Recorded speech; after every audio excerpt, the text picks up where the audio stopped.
Greetings all and welcome to another Wu-Sabat Outformation class coming out of the UK, brought to you by United Sabians worldwide, and all eyes in Egypt, Midlands and the North. Just checking in that you can hear me okay and that the sound's okay.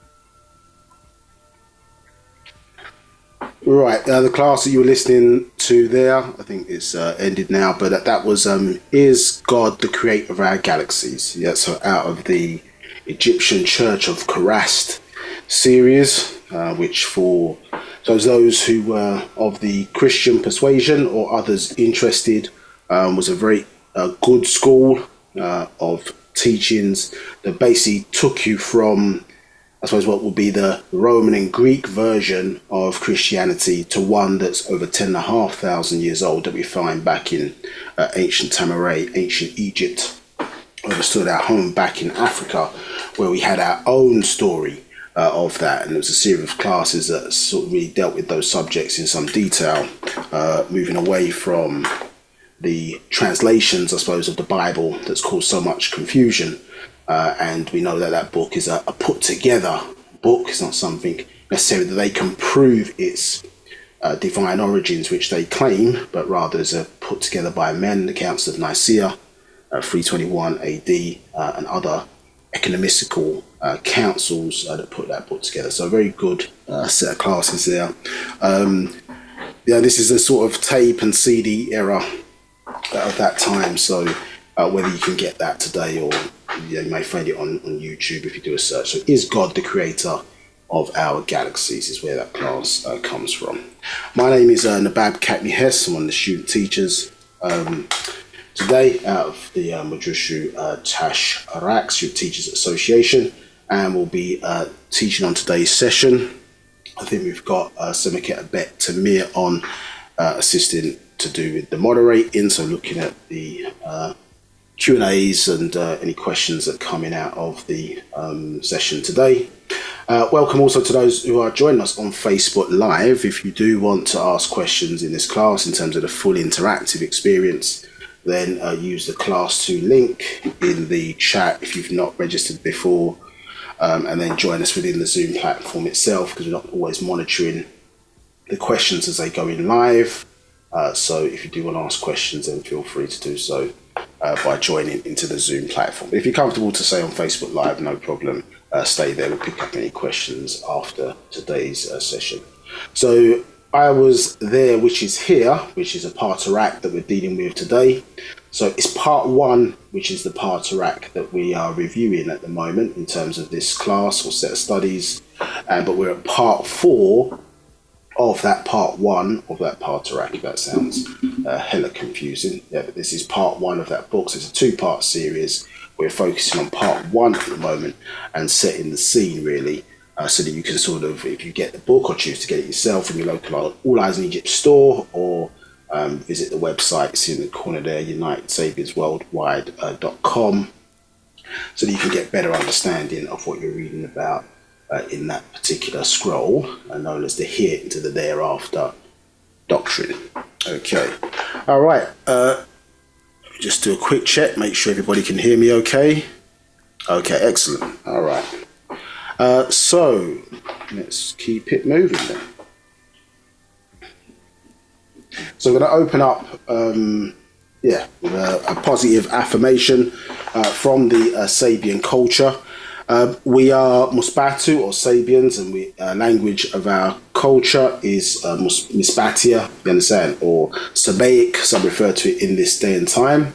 And we have obviously a number of cultural practices, and one of them is Paa Taraq, the affirmation, and it's something that comes on a daily basis, 3 times a day, for those really into their, or we would classify as spiritual aerobics. They're interested in developing their internal abilities, their internal faculties, the real you that will exist, I suppose, past the point of what is being called death. Death to us is a doorway to forever, and our ancestors see where they are in that sort of energy state. You understand, still physical, of course, but in that energy state or higher states of energy where they are past the point of death as life, and that actually where we are in this particular realm, in the physical realm, who are born because obviously you're destined to die. So they see this as death, and where they are as life. So you should use this time of what we call life from our perspective to develop all of your faculties. You understand? 360 degrees physical, 360 degrees esoteric, so that at the point of death you become 720, a complete being. If you're not able to produce that beforehand, but you want to exist as a complete being and be able to exist past the point of death. You can understand? There's no life after death, but there is existence after death. Understood? So, because life is associated with breathing, do you understand? Or burning process, powered, of course, within us as human beings in this on this planet by the breath. Obviously, in through the nose, out through the mouth, isn't it? When you sort of hear the tones of that sound, for example. So if you breathe in through your nose,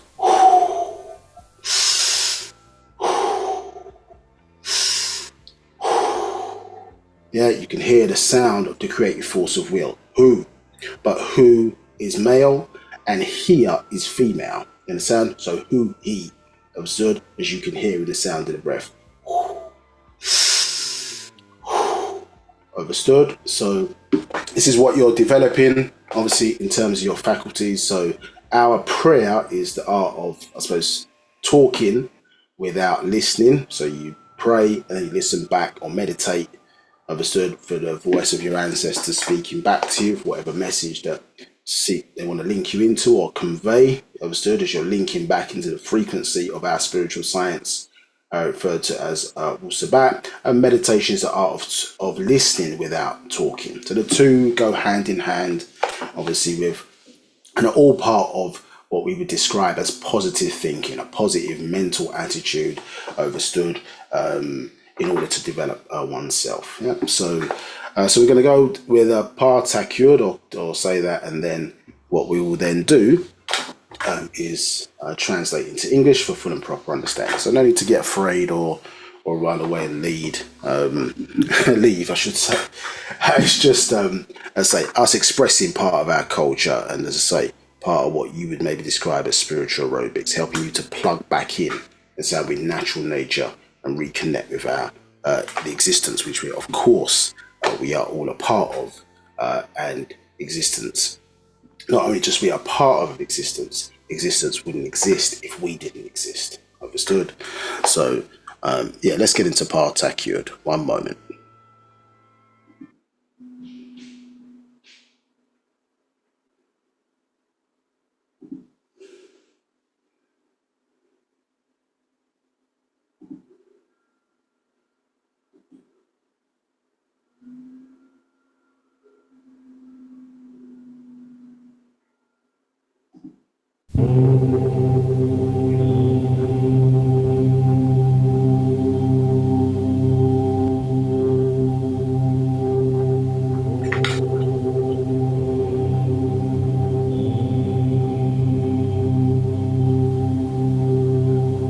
Baru, Nabat, Nathar, Mukhtar, Naud Mugdad, Baden Patar, Naud Muklas, Baden Yanun, Paa Taraq.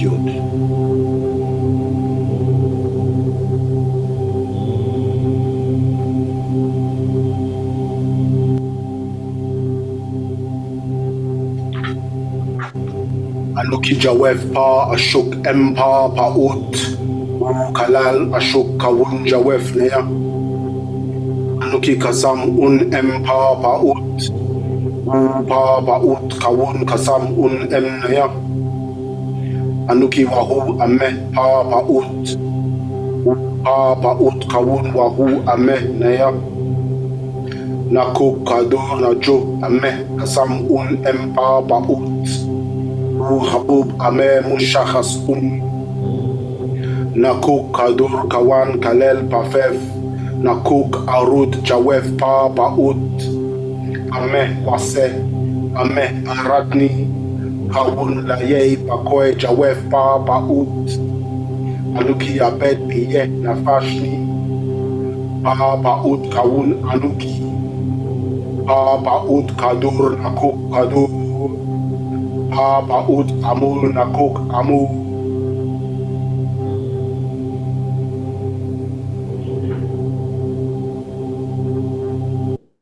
Okay, so we're just going to switch over tones there. So we said Barur, Barur, Barur, Nabab, Nathar, Muqtar. So holy, holy, master, overseer, almighty.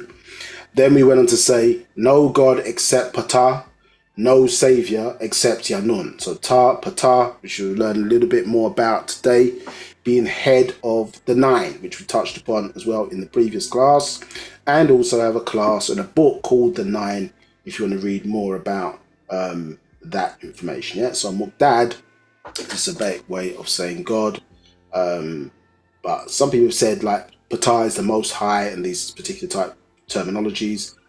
No, there's no most high concept within Wu-Sabat in that regard, other than us obviously referring to positions, certainly within the mystery order of Tahuti, understood, where Ray, for example, or Raye would have been a seat within that order, or the highest position, obviously within that order. So yes, people may associate that position as the equivalent, you understand, of the Most High, which obviously in the Christian Bible you find in Genesis chapter 14 verse 12, you understand. So remember, in Genesis chapter 1 they go God, Genesis chapter 2 Lord God. By the time they get to Genesis chapter 4 it's Lord. By the time they get to Genesis chapter 14 they're using the term Most High. So there's a hierarchy in their biblical studies. Obviously if you're looking at like in an army, you've got field general, colonel, sergeant, so on and so forth. Do you understand? And so you have to understand, what does that mean from our perspective when we're using those terms, as opposed to overlaying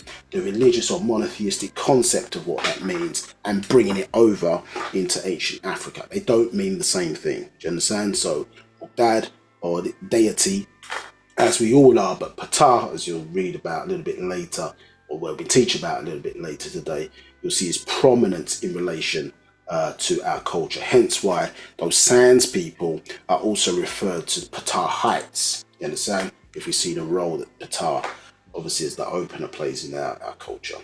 No savior except Yanun. So from our perspective, yes, by bringing the science of Wu-Sabat in this day and time, understood, that attribute would, be attributed to Yanun, because that's what he says of himself, what he was sent here to do. Understood? Whether that is true or not, you have to do that research. You have to look at the works that have been put out since 1963 in a sense and seek that confirmation for oneself. But we who are Musbatu obviously respect the fact that, of course, we have our physical parents who gave birth to our and allowed our mind to come through into this physical state, understood, but through the science of Wu-Sabat being brought back to us and resurrected to us in this day and time, yet where we were mentally dead, Yanun gave birth to a new mindset in this day and time to break free, understood, from the chains of the mental chains, barriers, the physical chains that were on our people by the Mukasu, by the Caucasian, that had our people dumbfounded and not knowing who they were, etc. And so that gave birth to a new mindset in this day and time, understood, where we're relinked, understood, to our spiritual science called Wu-Sabat, understood. And so therefore he is the father of that mindset, hence certain times referred to as our children, because it gives birth to a different mindset or a new mindset where what we physically look like is aligned also mentally to our own ancestors. We're not living in the image and after the likeness of another race of people. We're not following a spiritual science of another race of people. We're not acting like another race of people, because we now have an option to be truly ourselves once again. So yes, the term no savior except Yanun is the characteristics that we give, and we acknowledge that fact for the many sacrifices of many different teachers, but the master teacher coming in the form of Yanun in this day and time to give us what he really came to give, which is the facts dealing with Wu-Sabat. So Paa Taraq Yud, the affirmation, and then we say, I'm inside the divine love of the all expanding. So we're recognizing love, divine love. When you look at the sun, as I say, up there, and you sit and you contemplate and you feel the warmth of its rays, understood, giving life, day in, day out. Most people say do not even acknowledge the presence of the sun, unless it's a sunny day in the context of them wanting to do something outside, go on holiday, go and relax, etc., and not realize the importance of the things in existence around us that show love by providing you with air free, clean water free. All these things, that the best things in life are free, understood, without, as I say, favor. What's the payback are they getting back from human beings? Human beings make things more difficult for natural nature, you understand, by infesting the planet or doing things not in accordance with it, and then become, say, like an insect, infestation, not insects, but maggots, like germs, negative germs infesting the environment, because what we're doing is polluting everything, not working within the natural system to think, yeah, okay, well, there'll be something there for us to utilize in 100 years, in 1,000 years, in 100,000 years, in 1,000,000 years. You understand? Only always, oftentimes, thinking for the now. Yeah, the industrial age, in dust, or putting dust into the atmosphere, polluting the environment. Understood? And this is what's going on. This is all of the Western world's and Eastern world's mentality today. Not caring for the planet, not caring for existence as it should do. So we say inside the divine love of the all expanding is the importance of existence. A lot of people focus on creation because of what was misinformed, as I say, in the monotheistic religions. But creation, really from the Latin word create, is dealing with growth. But things have to exist first. So it's the importance of existence. As you know, we've talked many times, the rules of is of are and are of is. Understand? Is of are is are of is. Understand? So, which is basically saying that things are the purpose of existence, and existence is the purpose of things. You understand? And you are a thing, a supreme being in the context of this, as a part of Paa Taraq, or the all expanding. So then we said all divine love is inside me, and then I'm a part of the all expanding, and the all expanding is a part of me. You understand? Recognize and say our role within existence, obviously as supreme beings in the world of things. I am one as the all expanding, and the all expanding is one as me. I can succeed as a part of the all expanding and fail as an individual person. Do you understand? So in division, in the sense of all. So we're divided from all. Remember, one that to us doesn't mean alone. Yeah, all one, or alone. The word alone really means all one. You understand? This is the secret meaning behind it. They've been misinterpreting monotheistic religion. They say Allah is alone, he has no partners. Yahweh is alone, he has no the one being they talk about, but it's not one. You understand? In the context of how they're saying like alone, because as I say, you are the contradiction, because you're there, the one making the statement. Understood? So if you're there to make the statement, say he, Allah, is alone, he has no partners, do not bind any other partners before him, or it's all about Exodus chapter 20, do not put any gods before me, so they want the one God, etc. Then who are you in the equation to make the statement? You create the duality by making the statement, of course, isn't it? So one, all one, is more to do with a unified term, or unified state. Yeah, excuse me. The true unified state, yeah, or the omniversal state, yeah, stillness, you understand, which motion then arose out of stillness by way of multiverses from the omniverse. So we say I can succeed as a part of all, fail as an individual person. I can be all I wish, you understand, or want in the all expanding, as long as my want is to stay in the all expanding. So we want to be part of existence. We want to be part of the forces that facilitate growth, you understand, allow things to thrive and achieve their potential within the environment. Understood? But you can see, as long as my wish to stay, because we're seeing ourselves, or from our perspective, through ignorance, we're seeing ourselves as individuals, not as a part of, understand, the whole. It says, I am never by myself. Yes, this is something obviously when we're in problems and situations, etc. Sometimes you can get tunnel vision, and it can cause people to do stupid things. You understand? Commit suicide and all kind of things like that. Remember, you got to think: is this a life and death situation that I find myself in? Always think there's always options at certain times. You understand? You always got to kind of pull yourself out of that. Sometimes you can say you're facing problems, money, this, that, whatever the case may be. But the importance of having your ancestors or connecting with your ancestors, your physical ancestors who are in your bloodstream, understood, referred to as Salafu, or you know what I'm saying, your 30 ancestors or your 4 generational ancestors, that's your physical ancestors. And then you have your higher ancestors, the Natharu, translated to English as overseers, which are our spiritual or esoteric or etheric ancestors. Do you understand? As etheric beings. We were in that state before we obviously came here into the physical. So we have that connection, understood, but no one can deny your ancestors for your 4 generations, going back however many, within a 400-year period, that can't be denied because it's in your bloodstream. Understand? So that's your point of reality where you start from on confirmation. So no one can then accuse you of any spookism or any talk like that because you're using your physical ancestors to connect with your etheric ancestors. Then we said the all expanding is I am. You understand? The all expanding can, I can.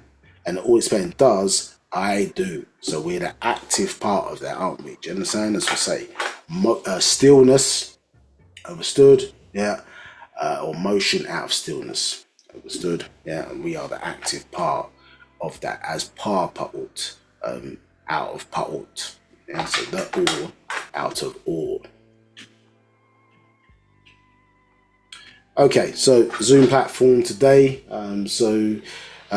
Again, if you're in the chat and you're using the chat, if you can change your settings to select everyone, so if you've got feedback or things of that nature that you need to want to put in the chat, that are generally not questions, then feel free to express yourself accordingly. There's also reaction buttons and other bits and pieces there that you can press if your soul is touched by what we're talking about today, either the positive or the negative. If you've got questions, it's an interactive session today. It is a class, so granted I'll be doing most of the talking, but if you've got questions, do not sit there in ignorance. Ask questions, you understand, it helps tease out the knowledge or whatever the case may be. Even though in today's session we've got to do a lot of reading just to set the scene before we go on to future parts of this class, just so you know what's going on.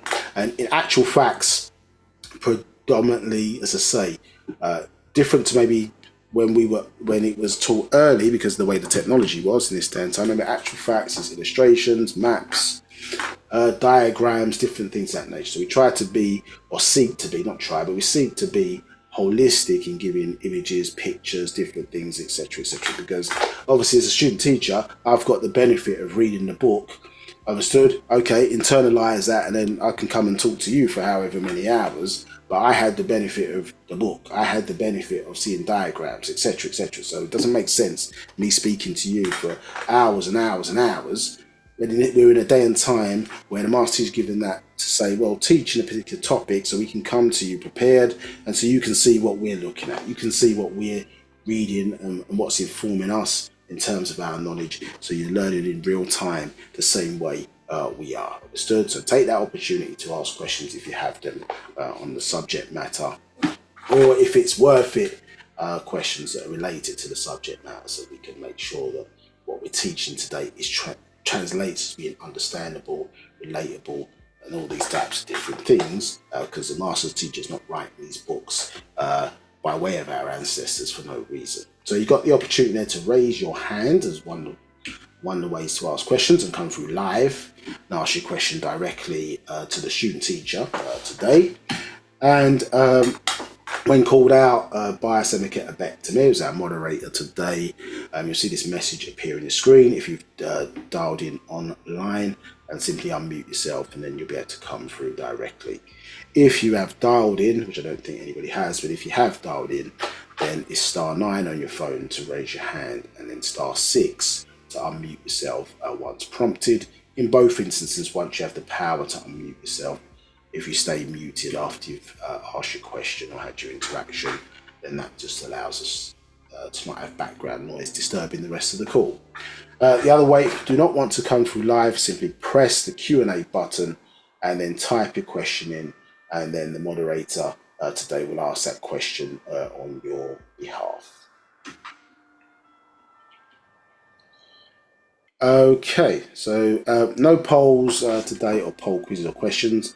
I'm going to assume for the purpose of this that the sound is okay and you can see the visuals.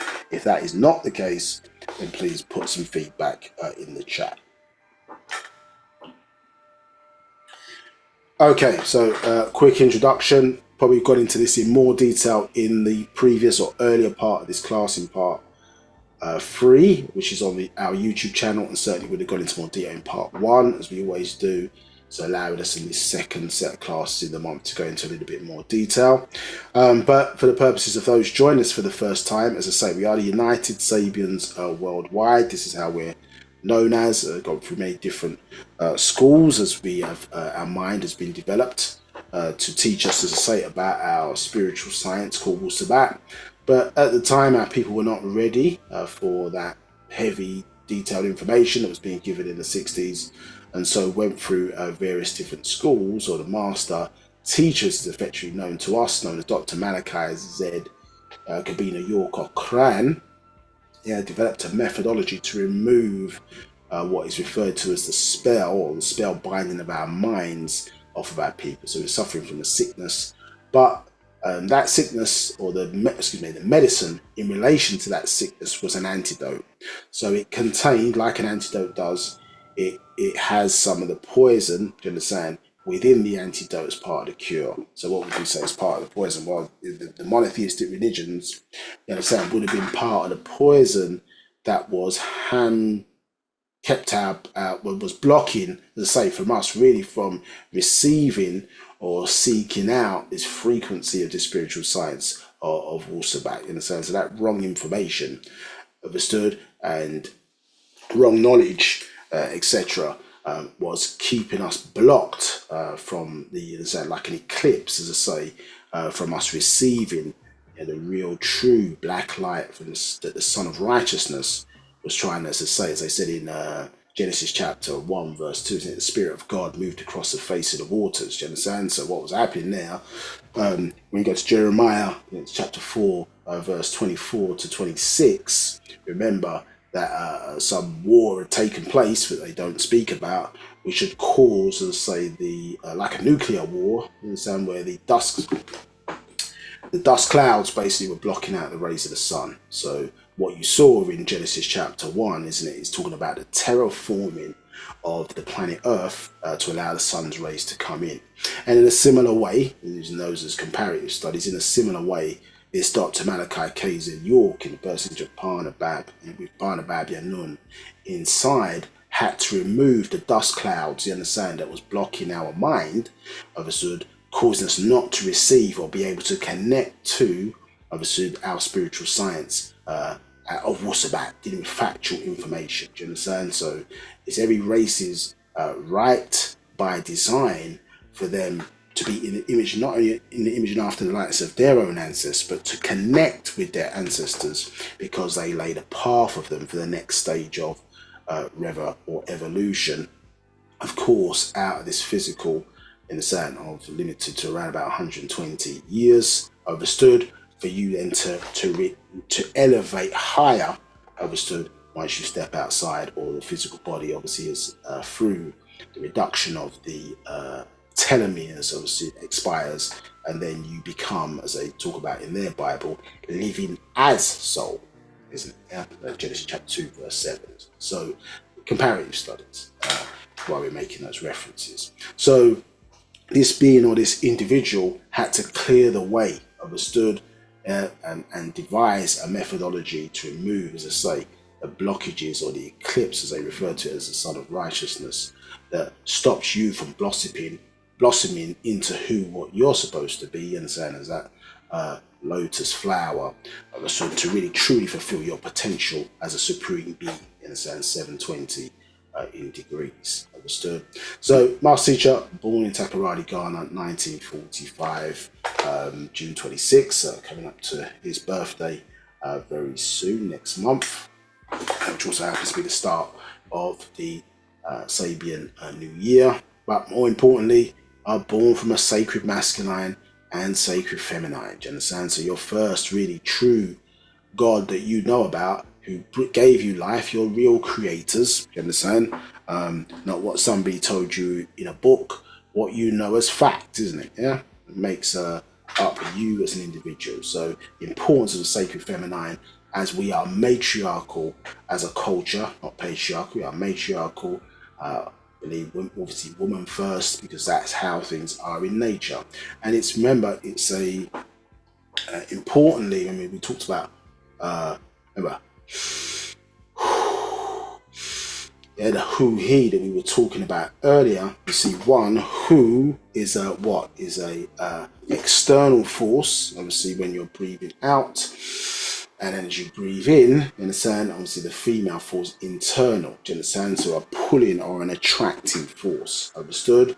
But the woman or the female, remember, contains both.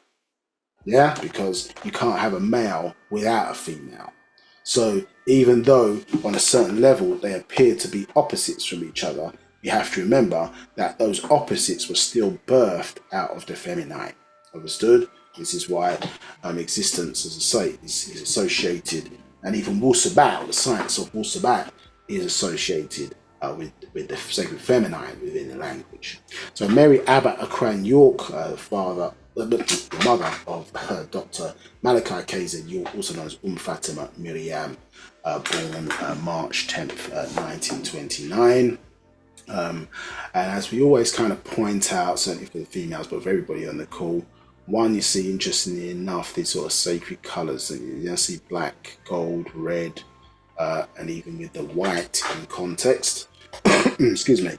And you see the symbol of the lotus flower, symbol certainly associated with the sacred feminine or the females, a symbol of regeneration. Do you understand? So, which you find all over in our structures, etc., in ancient Africa, ancient Egypt, understood as a symbol of regeneration, which is what the woman symbolizes as the M other. It's really M other, not mother, it's M other. You understand? And as you see, father, F there, or F there, F ether, F ether, M other, or M ether, understand? F ether, as you see in that regard.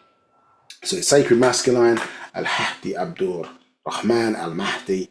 And we will do a class, I keep saying it, but we'll do a class, or certainly I will do a class, and maybe others doing different classes, but I'll probably do a class on this, just so we can get into that. Paa Hadayan, really interesting actual facts to do with the Sudanese side of the family, and the great sort of heritage that came out of this. It's on this side or whatever. So certainly in the origins of the organization, we did follow a version of Sudanese. We align more with the Sudanese version in going through those monotheistic schools when we dealt with Islam, linking back to I say Muhammad al-Mahdi, in the son of the Sudan, born 1845 to 1885. Do you understand? So yeah, again, seek out this book if you want to know more about that. Again, from your local All Eyes in Egypt store, or directly from the website itself.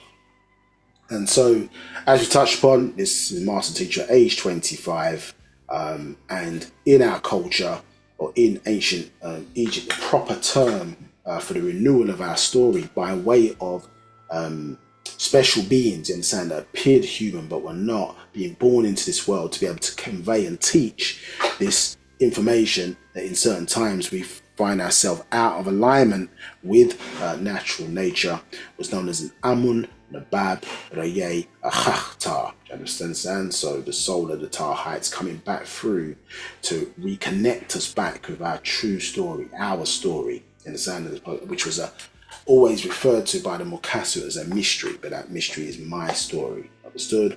And so the reason why we don't dig the bones of our ancestors out of the ground, you understand, and have to study them, etc., uncover things that have been buried deliberately or by way of natural nature, disasters in some instances, or events, is because we always had masters incarnating to guide us, understood, to our true purpose, do you understand? To find our way back in and beyond the stars, understood? To in and beyond the stars. Yeah, so this Amun Nabab Akhtar, the Hindus refer to as Avatara or Avatar. Yeah, Muslims refer to the term Ila Mutajasid, understand, a vehicle or vessel that allows our ancestors to speak through to us, understood? Yeah, to teach us what we need to know to develop ourselves and obviously get out of it or make it to the next stage of revolution or evolution. evolution, depending on how you see it. Understood? So this was a certain time necessary for the religious schools. This combination of Al-Hisa al-Ahdi al-Mahdi and El-Khadir, the green one, and then on after the spell was, or Devil's Rule ended in the 9th of September 1999, with a 6,000 year rule ended by the Adamic calendar. Understood? Yeah, then it was now time to teach our stuff again like it was originally taught in the 60s, and say 1963. Now the antidote had been applied, and the mindset of the individuals at that time on into where we are today should be ready now to accept that new cycle information, eventually on into the hereafter, the Paa Taraq, the actual facts and the master's secrets, so that you would be able now to absorb this information and start to learn it, and so what you really came to give. You understand? And you're going to see today in today's class certainly some of that information, the way it's been drilled, our true origin, our true story, how that would only come from one of your own. Yeah, only come from one of your own. You understand? When you hear that word own, you hear it sounds like om. Om. Om. Yeah, the original Big Bang, the original vibration, do you understand, of it, of growth within existence, you understand, which spiritually, obviously, we're always seeking to realign and connect ourselves with, is that Om sound. Understood? But in actual facts, number 20, yeah, the lost records of time, it says at the end in verse 166, it says, but these days, spirituality is not anthropology, but quantum physics. Paa Taraq, the expanse. No thing of weight or atomic weight, yet proven to exist. No illusions, but conclusions. These all deal with cycles, the basic persons exhibited by quantum particles. Cyclical evolutions replace linear progressions, quantity quarks, without beginning, without ending. You understand? So cyclical evolution, yes, replacing linear progression. Understand? So it's kind of before, obviously, after, future in that context, in terms of knowledge development, is being replaced, understand, by moving in cycles. As we talked about previously, it's like being on a spiral staircase, isn't it? So you may start at one position, although you're moving in the same, you're moving in the same direction, in the same shape, isn't it? But actually, when you go up the staircase, understand, over a period of time, although it appears from looking from the down up that you're in the same position, or we've come back around learning the same things again, we're actually at a higher state, isn't it? So you are elevating each time. So even if a book comes out, like an actual fact, being with the serpent in Genesis chapter 3, the master, it's not the same Genesis chapter 3 and breakdown that you were learning about, you understand, 30, 40 years ago. Do you understand? It's on a next level here of teaching to aid your and develop your understanding. In fact, I remember there was an incident where there's a book an actual facts referred to as the quadity in the sand, and if you had gone from the Egyptian church Karast school, you would have said, okay, yeah, the quadity, and breaking that down, you said, oh, well, the quadity, that is God the Father, God the Son, and saying God the Holy Ghost. But the quality element being reintroduced into it was saying, God the Mother. Do you understand? The Holy Mother, Mary, which we go 10,500 years ago, is not Mary, but rather Ashashtat, you understand? Or Isis, as they refer to as in our story, where we have an ancient statue showing, you understand, where the original, obviously the mother and holding a son. Her name actually means the throne, and it's the throne that woman would have sat on when she's breastfeeding her child. You understand? And the throne had 3 steps on it, and you see that symbol, excuse me, which is obviously the 3 stages of life, the riddle of the Sphinx. You understand? As most will be familiar on the call. It has 4 legs in the morning, 2 legs at noon, and 3 legs in the evening. Do you understand? Symbolizing us as human beings, 3 stages or 3 major stages within of growth within our existence here in the physical.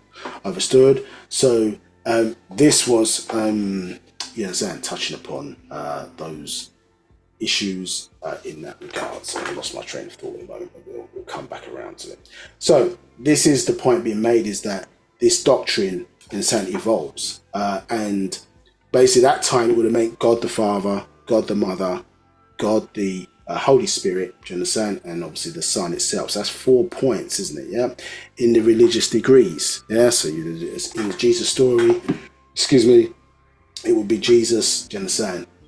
Angel Gabriel, obviously God, and then his mother Mary, understood?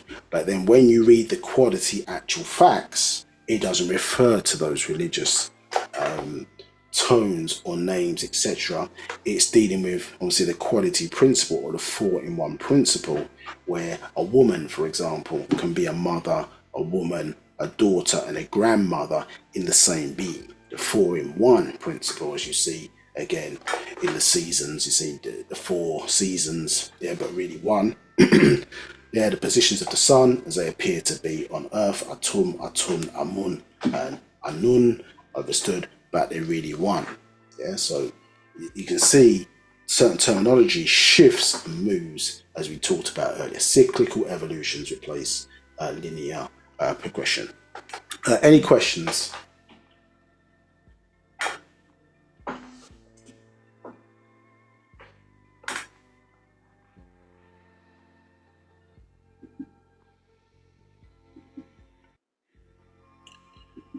Okay. Yeah, someone was asking about the recording at the beginning of the class, the name of it, but nothing related to the presentation so far. Someone's asking for the name of the Dr.York recording.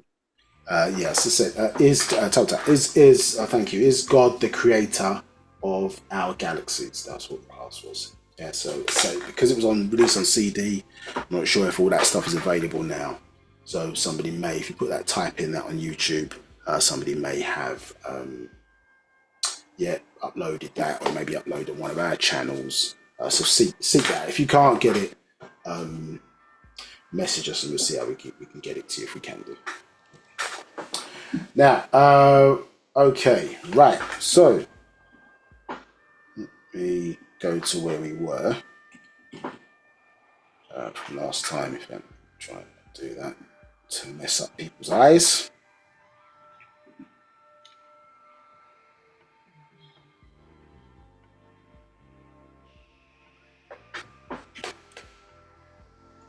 So we were doing a bit of an overview. If I can find where we were.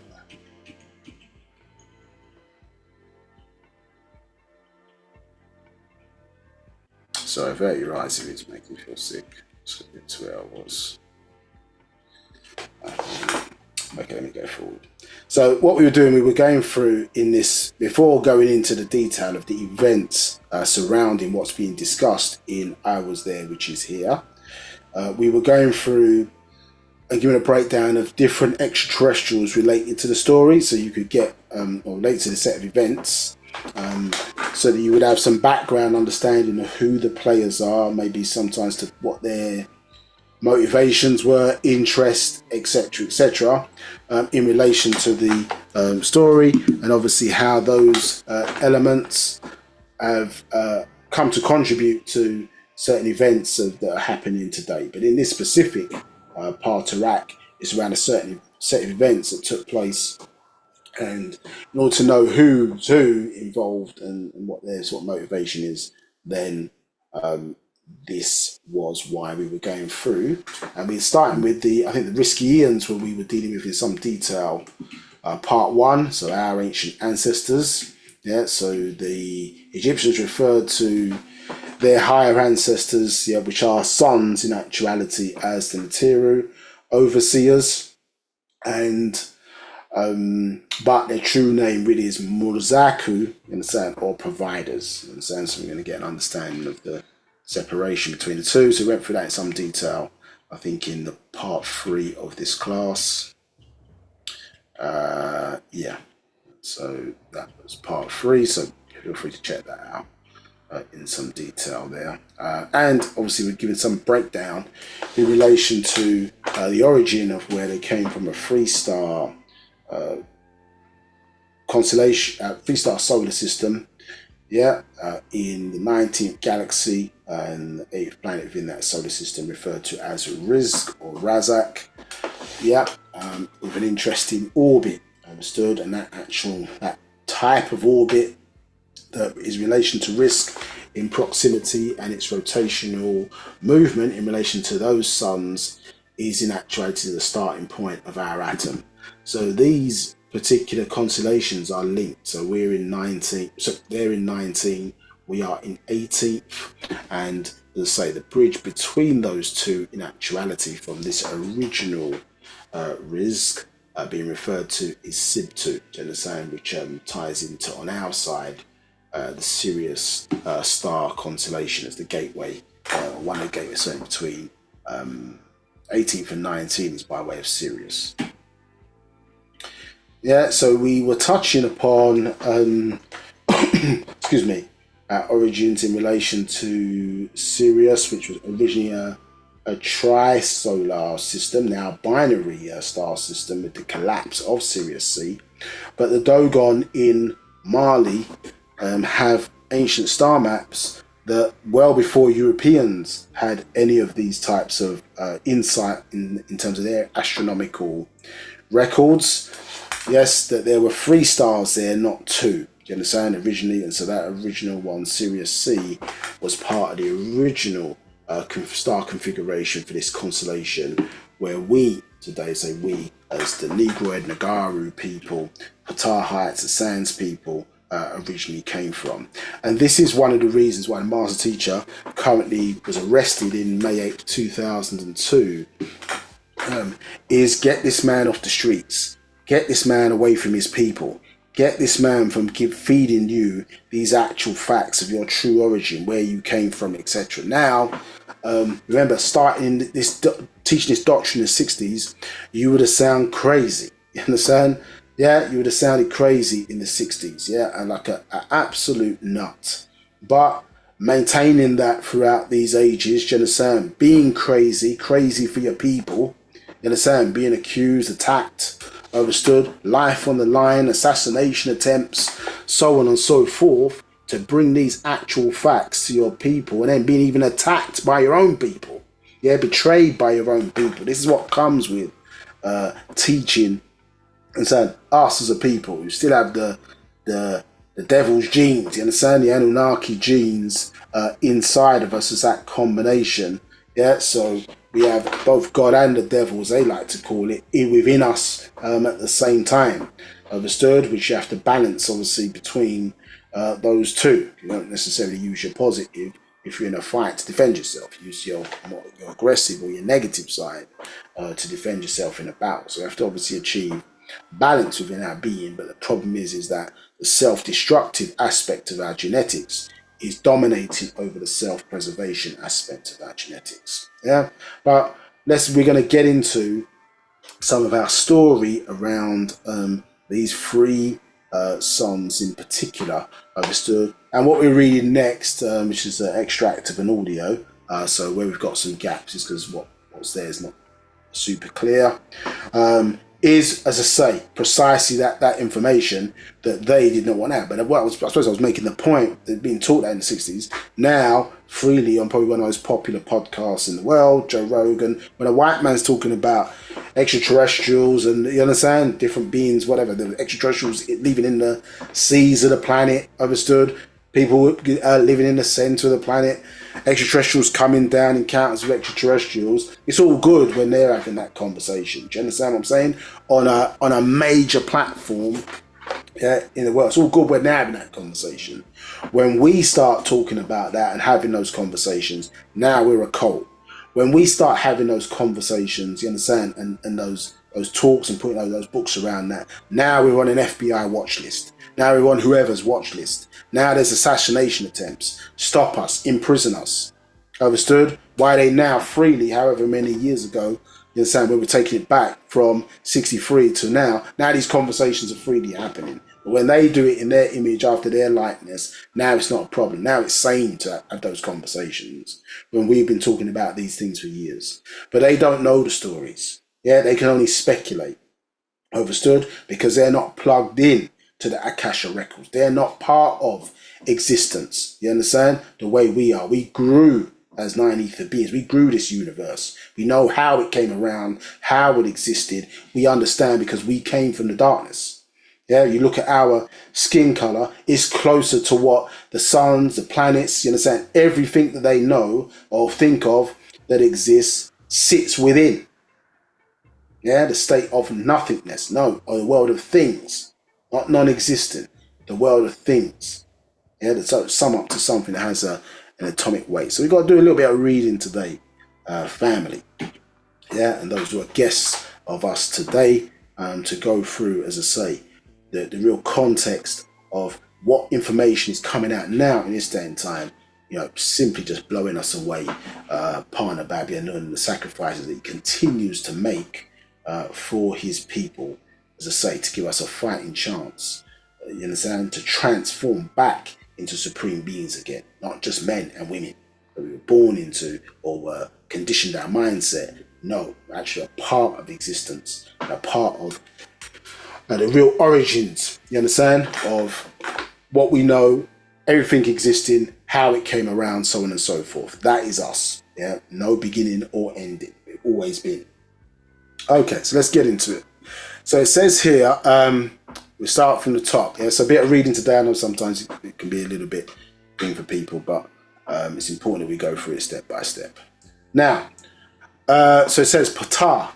There is no opener except the opener. So in a recent update, talk about Patar, or the Allah of the Quran, is actually our deity or our ancestor Patar. Now we know, for example, in the Quran, if you talk about the hidden meaning behind what is referred to as the third degree, for example, in Surah 24:35, which was originally Surah 102:35, they talk about Allah being the light of the heavens and the earth.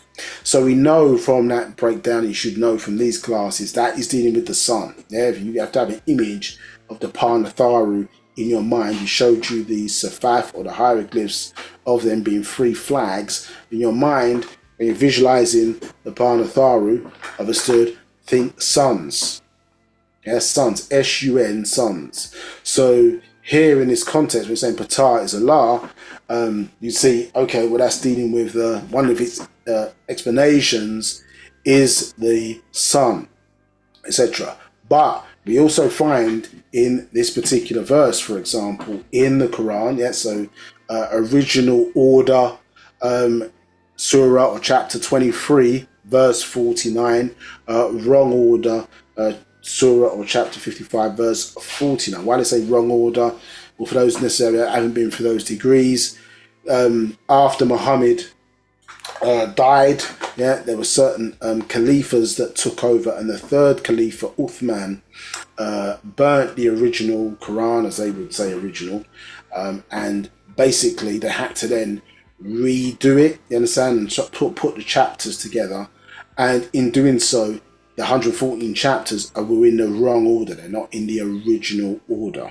So with our own Quran, the Els Quran or Els Holy Quran, that the master teacher did over many years, so he gave us our own version, our own translation of scriptures, so we wouldn't have to rely on others who don't look like us and have ulterior motives in the way in which they're translating. So here, this individual, Dr. Malachi KZ Cochrane, was translating it to be fair to all, understanding the context. It's not just about translating the words. You have to understand the context, culture, things that were taking place at the time. But what we see in this chapter, Al-Najam, the star is the mentioning of the Sirius star constellation. Do you understand?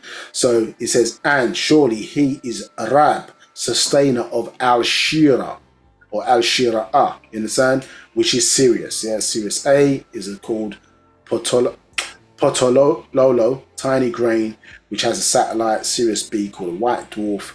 Sirius is also called a dog star, with an active planet called Nirvana, home of the original Hindu Incarnate Major star constellation, home of the Dogon star, and Nomos. Understood? So, excuse me. So this is showing you that in comparative studies, so that's why we use these or reference these books of the monotheistic religions, yeah, to show you, but there is a Lord of Sirius. Do you understand? Yeah, or sustainer of Sirius. And what you find is that in our story, that being was named Patar. Understood? Yeah, who ruled, yeah, where we originally came. This is what we're going to get into in terms of the touching today. So this update given from a letter it read out in March 2024 this year. So it says, Patar, there is no opener except the opener. So one of the things, which I'm not going to get into that too much in some detail in this class, but certainly if you look at, go for people who want references to look into this in more detail, seek out a book called Actual Facts, yeah, Birth of Religion. Yeah, that's one of them that you need to really take a look at to understand that when they're talking about the yield of the most merciful, or Allah being the yield of the most merciful, when you really look into the language, it's talking about the woman. You understand? It's really talking about wombs, raham. You understand? Womb in that regard. So probably some extra study for you there, extra own work to go into to check out those books. To really get into that in some detail. I think there's a few other Actual Facts as well, where it's going into that in some detail. So if you think about Patar, or let's say a baby in the womb, yeah, let's think about a baby in the womb for a moment. You know, okay, so you're in the womb. What are the things that are going to cause? So you're in the sperm hit the ovum, you're being protected by your mother, understood, with this amniotic sac, yeah, that's protecting you. As we've been explaining this science in a few classes, yeah, that her immune system is trying to take you out, isn't it, as the baby in the womb. And so the mother, through her divine love, understood, builds this amniotic sac or shell around you that's protecting you from her immune system. Do you understand? Excuse me. And then you're growing within that womb. The mother is taking or recycling inside dead skin cells through the original pyramid of her nose. She's taking in dead skin cells and recycling them to help give you or build the flesh around, you understand, the energy being that's you, the mind or aspect of projection of the mind, as your soul that's sitting in this, that they're building this flesh being obviously around. Now, we know the three things needed for existence, isn't it? Yeah, what are they? Space, yes, matter, and time, yeah, accompanying this being Patar, you understand, or you, or this child in the womb, understood? So what's going to cause the womb to open? Well, the appointed time, isn't it? Yeah, that's one reason it's going to cause that sac to break, isn't it? The amount of space that's left. So you're going to be growing, and when you reach, you understand, and with that time is what, 9 months considered to be, isn't it? Yeah, correct, broadly. If things go broadly correct. Yeah? Now, by that time, you've grown so big, understood, so you're fully occupying, understood, the space which is available, isn't it? Yeah, so we've got time, and then we've got this being that's occupying or taking up space. And how is that space being occupied? Well, it's through matter, isn't it? So you've grown materially into this bigger being from being that, you understand, what they call a zygote or whatever. You understand, the sperm and the ovum, fertilized egg or gamete. You understand? So fertilized egg, you understand? So, and then what? You've grown into this massive size being in comparison to what you were, but who you came from was originally humanoid, isn't it? But they donated a part of themselves in a different format, understood? Yeah, so it's broken down in a smaller format, cellular type format, only to then regrow back into the original form. You understand? The Patar form. Yeah, that scientific form, isn't it? You understand? With what we got: a head, torso, do you understand? Arms, legs, you understand? Feet, that humanoid structure, you understand? Built for this environment. So those three things accompanying Patar, you understand, leads to what? Yeah, that will and mindset now to have to now that the egg or the amniotic sac has to be broken, isn't it? And then obviously the waters flow out, and then you're ready now, being this water creature, now ready to be born into the physical world as a humanoid being that was once breathing dense water, but now breathing less dense water in the form of water vapor. You understand? So Patar, or you understand, you,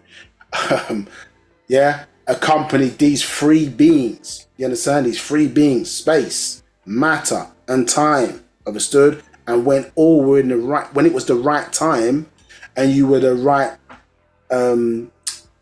size, you understand, occupying that space, you understand, and when you were full of the necessary material to become and grow into what you were, or they'd combined, the natural forces of the five elements within nature to build you an appropriate, for lack of a better word, not space suit, but earth suit, understood, to exist within the physical body, do you understand? Then, through the will or your mind, it was time to open up the amniotic sac, open up, the vaginal area as that vortex for you to come through head first to be born into this world, do you understand? And then learn to stand what? Upright again. Stand on all fours, then on twos, and then in later life, obviously threes, i.e. a human being standing up with his 2 feet and a walking stick, do you understand? Or their 2 feet, male and female, do you understand? 2 feet with a walking stick, so 3 at the end of the life. So this is what's been the hidden science that's being uncovered and made plain now, understood, to what these principles, because they're our ancestors, but they're also principles, as you see in one of the chapters in the 9, to help you have better understanding of who you are. Understood? So Patar, very important, as known as the opener. But let's get into what we're talking about today. So it says, to you, your fate way, and to us, our fate way, I greet you all, my soul soon to depart. Much divine love. I incarnated into this flesh, not me incarnated. This is Baba Yananan in the sense, or Parnabab Yanun speaking. It says, I incarnated into this flesh that I may show you all the way to salvation, to open up that which was shut and sealed. So what this is expressing to us is that information was kept, protected, understood, for a certain period of time, which, as I say, when we oftentimes went through these longer introductions showing who we were, we showed you, particularly in this last end time, particularly 7 key teachers, ending up with the master teacher, because previous attempts to restore us back to who we were, like for example the Honourable Elijah Muhammad, turned the hearts of the fathers back to their sons, understood, had been stopped and failed. So you have organizational entities like the FBI with COINTELPRO, do you understand? Haters like his name's gone from my head now. J. Edgar Hoover, you understand? Cross-dressing homosexual, which, because he can't express himself to be who he's supposed to be, is sending out hate into the world. You understand? That's one thing. Listen, we don't care what happens in people's bedrooms, you understand? If that's how you're born to be, that is what it is. But there's a few Caucasian homosexuals that have turned out to be laid out significant violence, understood, against the world because of the shame of who they are. Well, maybe that was their nature, but also the shame of who they are, of not being able to express themselves because of moral, how can we say, limitations and ignorance, obviously, at that particular time. You understand? So this cross-dressing individual with a little bit of sugar in his shoe waged a war on blacks. Waged a war on blacks and black organisations through COINTELPRO, you understand, which had a spiritual agenda. So a political organisation, or empowered politically, although independent from the government of the USA, whatever, but had a spiritual agenda to stop the rise of a black messiah, which didn't start in the 60s. It started in Marcus Garvey's time. You understand? So, excuse me. So they were certainly well aware of what they felt. Remember, going around the world, you know, in an Indiana Jones style. Yeah, you see that film of Napoleon. Yeah, they're going around. Hitler did the same thing, didn't he? Going around the world, looking in some of these ancient civilizations, trying to uncover the records, uncover the secrets, understood, to reverse their decaying bodies, understood, as designed by their God. You're hating on us, but your God is responsible for your defective genes, not black people. You understand? So you're hating us because our ancestors put love, time, effort, understood, into our physical structure. You understand? As Patar. They put love there, took time. You understand? Let it go over billions into millions of years of growth. Yeah, the highly complex form that we have today, known as the human body. Highly complex. Yeah, self-organizing, autonomous. Do you understand? Sustains itself. An amazing piece of natural technology. Understood? Yes. Black don't crack, they say, isn't it? Black don't crack, but they're cracking. You understand? They're cracking. We're not to blame for that. Understood? And when they understand their story and who's responsible for their creation, that is who they should blame. You understand? That's who they have the problem with. But they've stopped, or they think that their progression is our demise. Yeah, that we're going to take revenge for the kidnapping, all other atrocities that have continued to be done to our people. And that's not really what's important to us. What's important to us is for us to become who and what we're supposed to be by natural nature and save the planet and restore back to our proper role, isn't it? Without, like our ancestors do, is maintaining and protecting existence. Now, we see here, so certain records were shut up and sealed.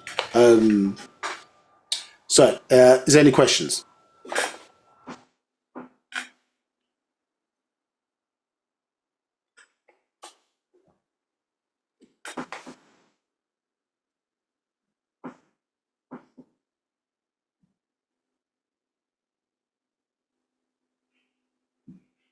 Send me back to me. Are you there?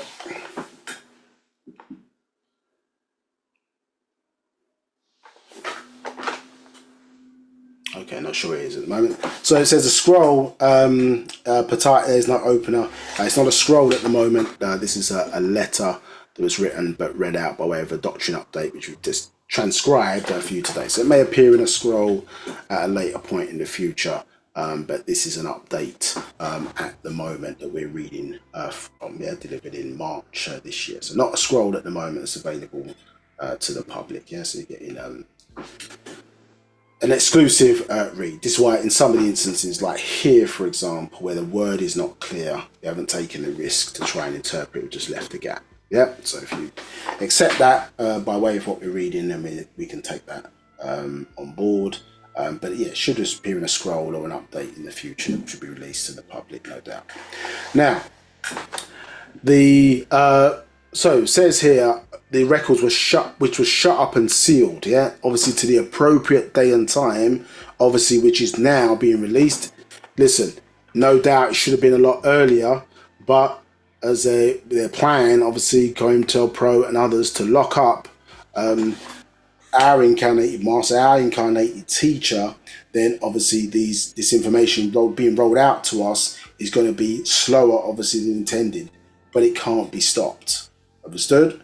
So it says, you, the black supreme beings on the planet Earth in this Milky Way galaxy for much too long. So this is explaining to you that this is not our original home.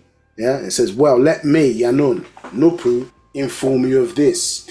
So this is interesting here because where Yanun is referring to self as Nupu there, so we understand the three aspects of Wunupu or Wu-Sabat as it was being given. Do you understand? So the three greys who visited the master teacher and prepared the physical body, remember in Teaneck, New Jersey, which is described as Krill, Aloma and Sa'at. understood? Which I think a couple of classes go back when we were dealing with some of the last aspects of the proof, went through that in some detail. But Man from Planet Risk, other books go into that in some detail. Yeah. Also, the introduction or early pages of the Lotus of Life, go into that in some detail. So check that out if you want more information in relation to that. But what we see is known as Asanupu, Wunupu, Asanupu, and Nabanupu.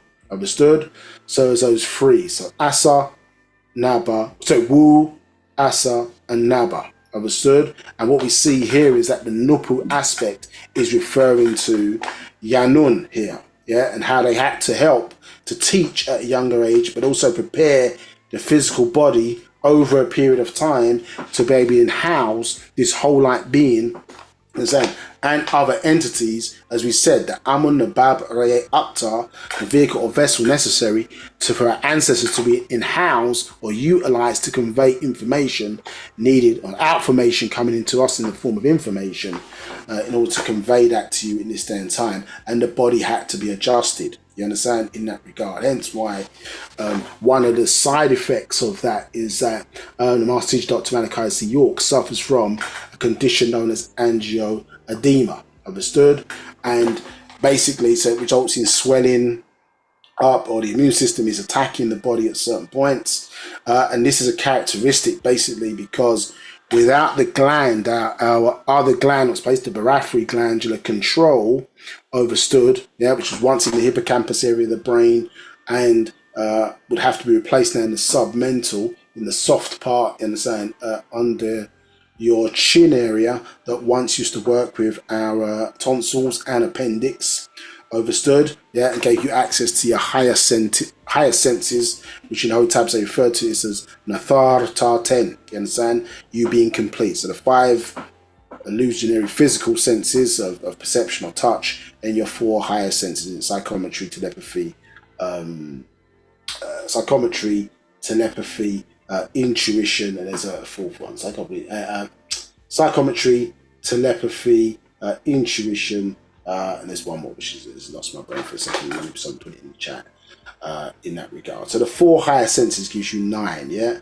Athar, Tar, 10. Understand? So psychometry, object reading, intuition, quick perception of truth, telepathy, excuse me, which is mind-to-mind communication, and there's a 4th one which is gone for my mind for a moment. So these are your higher senses to give you 9, understood?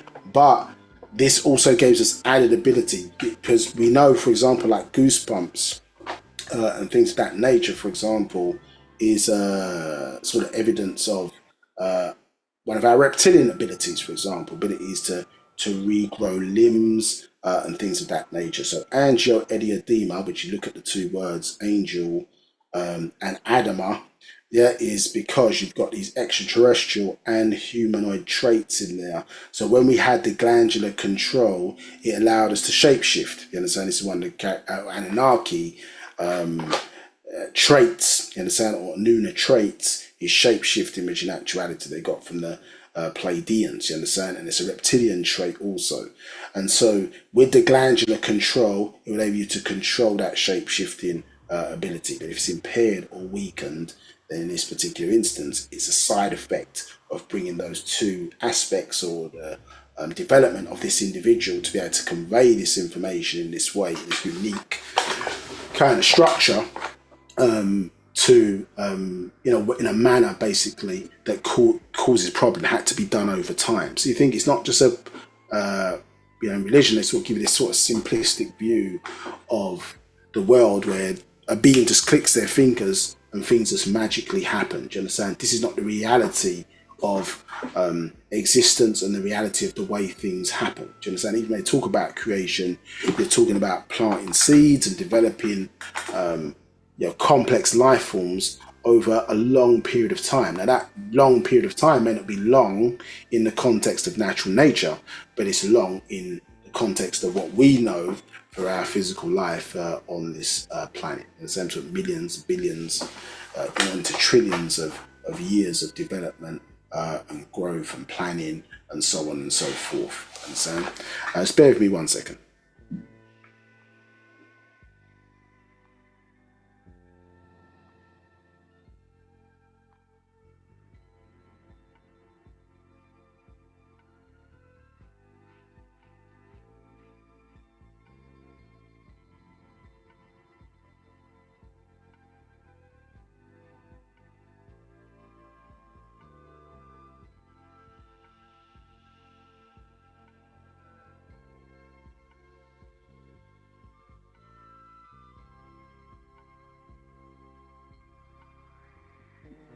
Sorry, I'm back to respond to something just quickly. But as the quietness of the mind comes through, so clairvoyance, isn't it? So clairvoyance, psychometry, telepathy, and intuition. Yeah, so the four higher senses are there to make your night. Understood? Yeah. So Yanun, that was a well made plan, but it had to be developed, and it's not without various risks of approach. Excuse the pun, but it's not without risks in terms of its approach. You understand? It doesn't just mean just because it beings are powerful that things don't come within existence without risk. Understood? Yeah. So the approach that was used here, as I say, is to birth individuals into the world so that they can learn, yeah, who and what we are in this day and time, or more so what we became. Not who and what we are, but more so what we became, yeah, or what we are now as a result of all the things that happened to us, and then tailor the doctrine or the pathway back to the this frequency called Wu-Sabat, tailor it for the people of obviously this day and time. And that's what the sacrifice of these incarnate masters need to do. So, in short, Nupu, let me Yano Nupu inform you of this. So we see Asa, Kriel, you understand? Excuse me, Wu, Kriel, you understand? Obviously Asa, Sa'at, and then Naba, Alomar, and then Kriel, Sa'at, and Alomar, three greys who have been there basically through this individual's life to guide him, to prepare him, yes, for the work that these Riskians and also Panatharu wanted them to carry out to enable these teachings, these writings, yes, and these beautiful words, these actual facts to be come into the world to aid your transformation. Do you understand? In the form of outformation coming to us in the form of information. Yeah. So, and that's how he was known as, isn't it? Pa Mujaddud or Mujaddad in the sand, or Al Mujaddid as they say, the reformer. But obviously reform, they say, is to do again, isn't it? To reform again. But when we actually look at it, you're getting outformation coming from your outformational ancestors, yeah, coming in, being presented to you as information, yeah, into your informational present being, understand? And then we have beneath formation, which is beneath the seas. Do you understand? All of that is to transform you back into the image of Ray. Yeah, so reform, is it to do again, or is it to transform you back into the form of Ray once again? Understand? In the image and unlikeness of Ray, the reformer. Yeah, to put you back into the image of Ray. Yeah, because you're being sick. Yeah, you're being made in the image, or you're acting in the image and after likeness of other than self and kind. Yeah, some refer to it as imposter syndrome and other fancy terms they've got for today.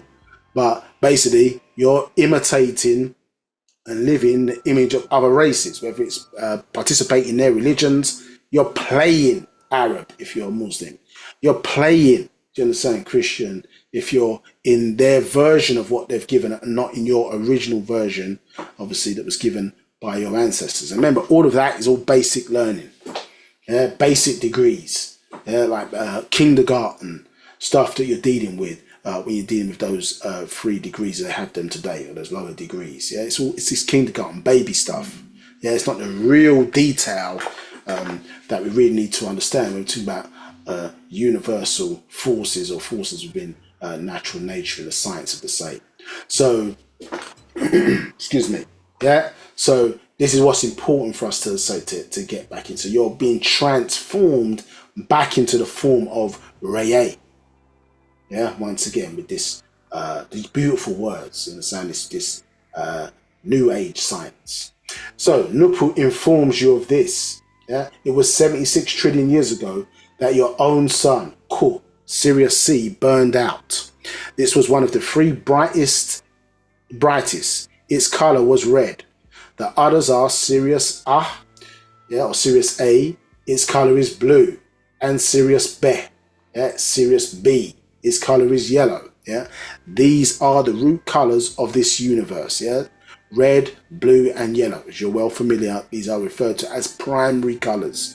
So naturally occurring colors within this universe. Understood? Everything else is a combination of those colors, isn't it? So, in a sense, we would say illusionary because it's not when you're looking at like green, for example, which is a combination of blue and yellow.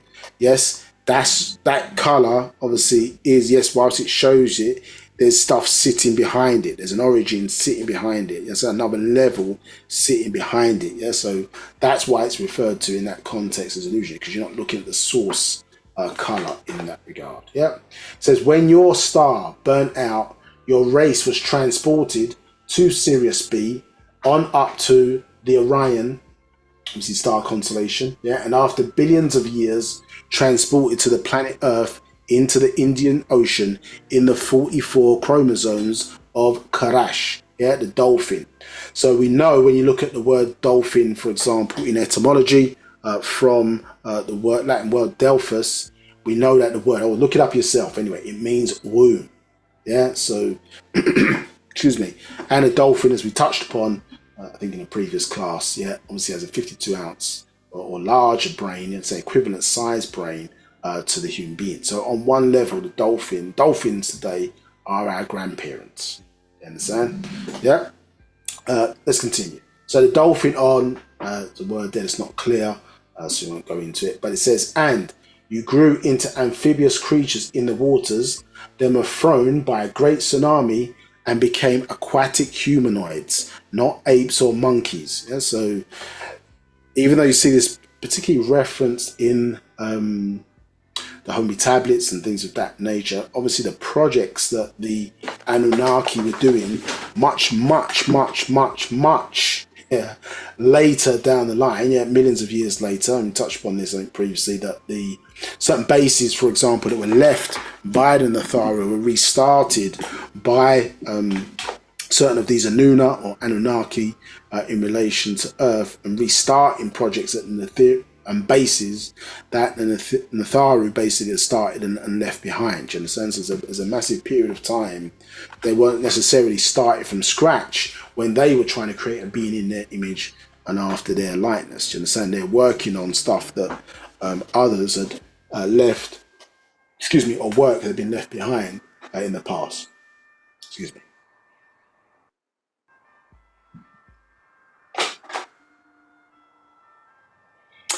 Right, so we came from the water of this planet, you understand? Not from apes or monkeys. But later down the line, obviously, of course, later down the line, you know, this aspect has been sort of mixed in to our genealogy, understood, where obviously now you have, within the humanoid genome, you have rhesus positive and rhesus negative blood types, you understand? So those simian genes, or that rhesus trait, understood, has come in many years afterwards, you understand? But it's not part of the original form or structure. So they like to refer to black people as monkeys in terms of insults, etc.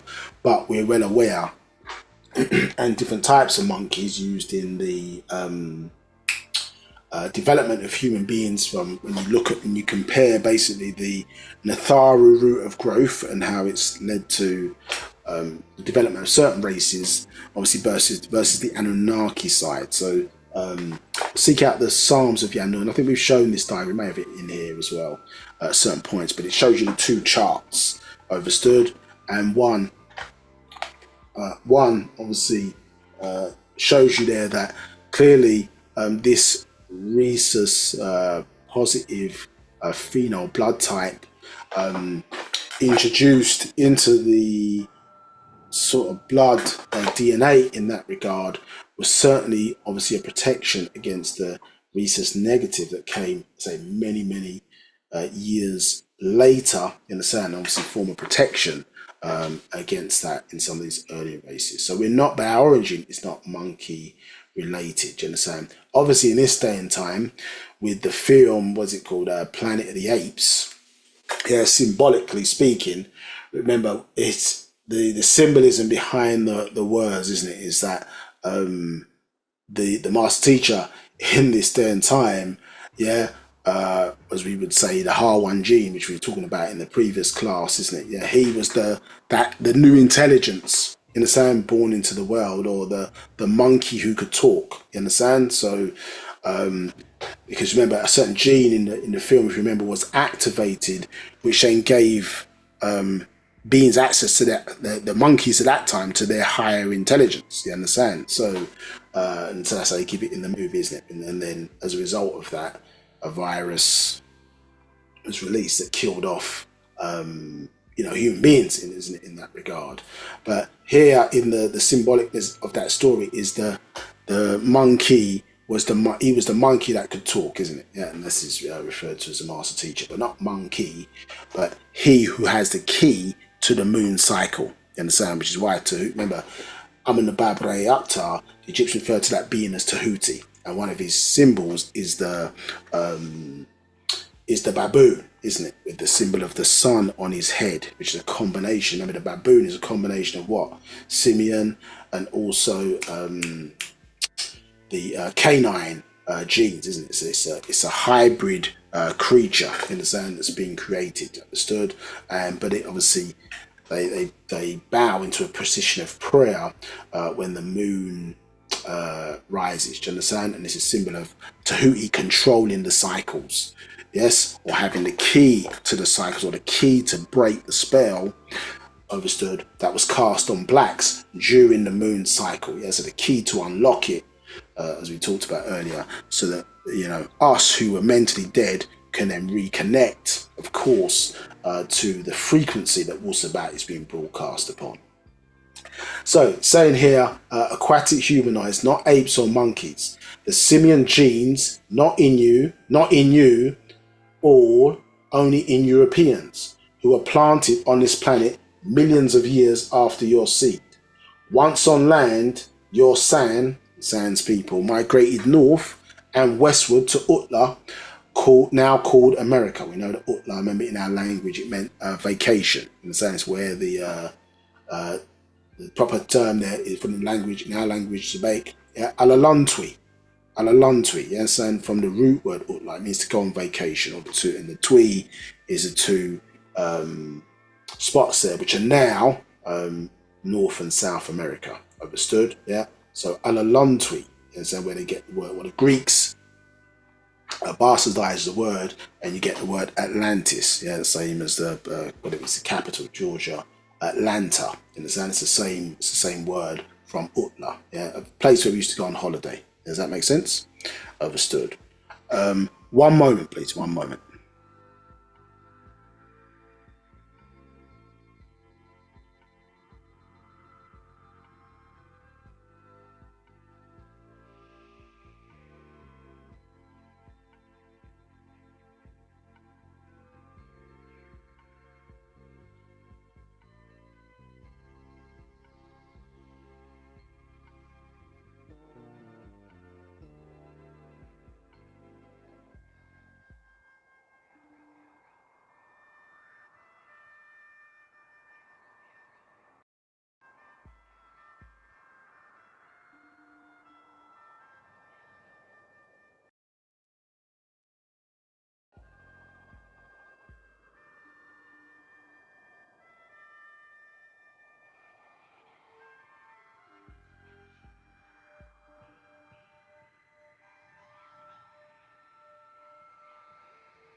Apologies for that. Okay, so where were we now? So so we talked about. So it's talking about the migration in the sense of two sets of people. So certain people migrated north, and our people, the Sans people, and then others migrated westward, called America. And it says some moved eastward to what is called Arabia and down into what is called India. Well, so much on that for now. Well, before the great tsunami, many of you came out of the waters as sirens, yeah, which is mermaids. And in fact, there's a series, I think it's called Sirens, actually. I think it was on the Sci-Fi Channel at one point. I think it's 3 seasons. It's one of those programs the master teacher said to watch, you understand? So it gives you, again, insight into that. And as you're aware, if you do some research, you'll find that even there are these sirens or mermen, merwomen, overstood on the walls in ancient Egypt. You understand? So we recorded that aspect of our story also. It says, so you came out of the oceans as sirens and moved on to the Antarctica, the South Pole, and lived there in and out of the waters. You came on land during the daylight hours and returned to the waters at night until the Razaku sent the giant, I'm not sure what that word is, so to get it clarified, to the planet, and to teach you, they built underground bases and taught you all many things. Those that were in the waters when the tsunami came, many were thrown onto dry land in the Kalahari Desert in Botswana, and the flooding forced them to move northward up to what is now called Niger.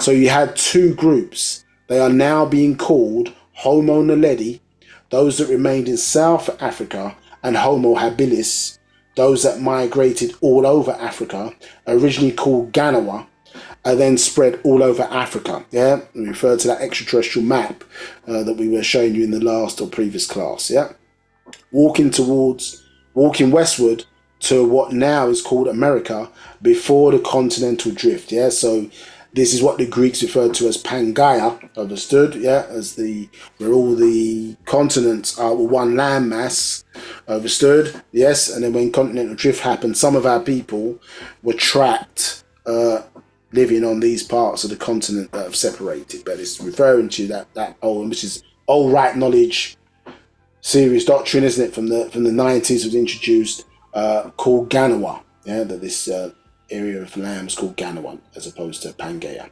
So it says before continental drift, and also walked over what is now called Arabia. All of these lands were fertile, rich, and in the very best parts of this planet. Yeah, so as we expressed before, particularly when we're dealing with Antarctica, which you now know, various different countries around the world are fighting for rights to this place where no one at the moment, through various treaties, is allowed to have rights over that part of the continent, because before the last ice age, in a sense, that land itself was fertile. So there's a lot of mineral wealth, oil, and different things, obviously, that are sitting underneath the ice in this particular region on that continent. So that's why there's a lot of interest in that area today. But it was once a base that the Razaku set up and occupied on the planet Earth. And also, as is being discussed here now, being expanded upon,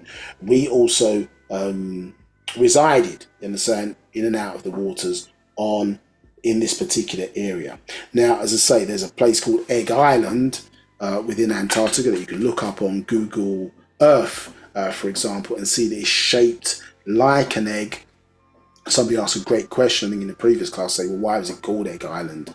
Well, if you look at it, it's shaped like an egg, and it links, as I say, back to the Sirius star constellation, which when you look at the orbit of the 3 suns in combination with each other, but now obviously the binary star system of A and B, the shape of it looks like an egg in terms of the orbit of it. Yeah? So there's correlation between the heavens and what is taking place, obviously, on the planet Earth. Understood?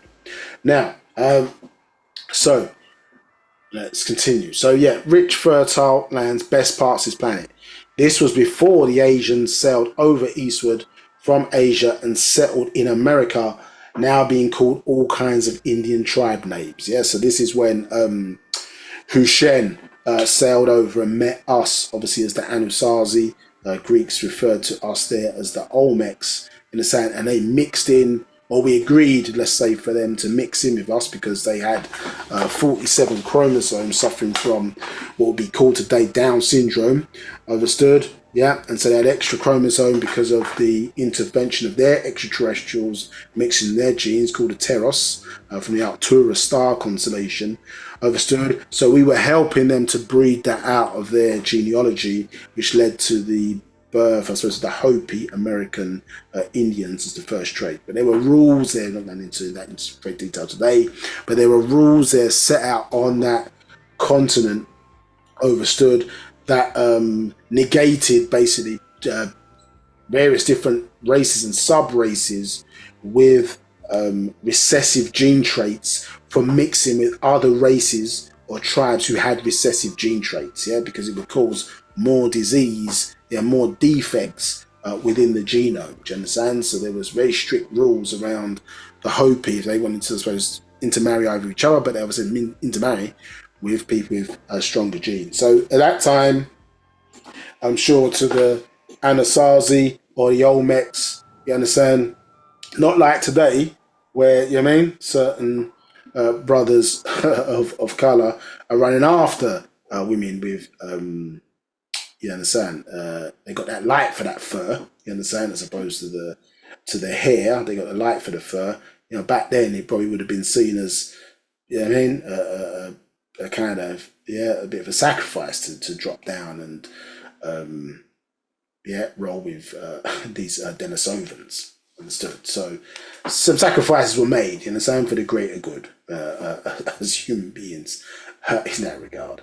So, but yeah, so you've got what's been really then classified as American Indians, really, I suppose, as or Indians in America, or Asians in America, Denisovans in America. That's what they really are, as opposed to Native Americans, because those who are native to America are in actuality our people, you understand, who migrated over to those lands, you understand, what are you originally there, but also over time migrated over there from Africa in various ways, air, sea, and walking, as we understand today. So they all came from Asia and across Africa. This was before the Pale Ghost, the people who we call them, who came down from Europe into North Africa and even from East Africa to spoil over lives and land. Now is a true time for you all, our females, to write the next 24,000 year story. And I have sent you all these actual facts and you have read them. Now help to write them for the next 24,000. You will before it happens, not after. So this is something, taking no credit, you understand, that our doctrine has obviously been priming and prepping for females obviously to step up. We see about the specific book that was written, isn't it? The Lotus of Life, understood, which obviously is telling, obviously teaching males and females, but more importantly females, because it was doctrine specifically written for them, to be able to transform, become, as nature is transforming with the thereafter. So we're in the hereafter into the thereafter doctrine. The thereafter doctrine is where nature is moving the planet back to, you understand, matriarchal as opposed to patriarchal rulership, and the rise of female leadership once again. Understood? So and as I say, if you really understand the doctrine and study in some detail, as we've said, when women or sacred feminine start to then teach this doctrine, because of the fact that they are able to, or have experienced, if they've had child, they have experienced the existence of another human being. Do you understand? Therefore, have proven reality that they themselves, understood, are not living, although they are in a virtual reality, but they've proven outside of their own mind that another person exists. You understand? Because how you feel about yourself, you are the center of the universe to you, etc. Understood? Well, you don't know anybody else is real, understood, because you can't feel how you feel about yourself in the personage of another person. Do you understand? But the woman has proven that there is a being who exists outside of herself if she has had child. So therefore is in tune with reality, not the illusion of life. You understand? But the reality of life. So therefore, a person can't chat to you when they're talking about, faith, belief, etc. If you stand on your circle, do you understand? Or square, they may have it, but stand on your circle in that regard and teach from that perspective, do you understand? Or into the blackness, which, as you know, existence is held within your womb, as the triple darkness also relates to the three stages of growth within the womb. Understood? Yeah. So this is expression 2 that you all need to write the story, or our story, for that next 24,000 years, as the master now has given you, or raised you in that regard. You understand? They refer to him as the liberator of women, giving you now that license or whatever to reconnect with who you are. So you should be, again, unleashing, understand, unraveling, uncovering those records, because in physically, through the mitochondrial DNA, you hold the records, obviously, of us.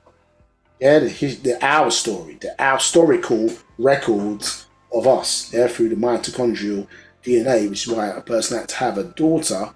And even in our royal or pharaonic families, do you understand? You had to have a daughter to carry on your lineage, which still exists in many tribes in Africa that are matriarchal today.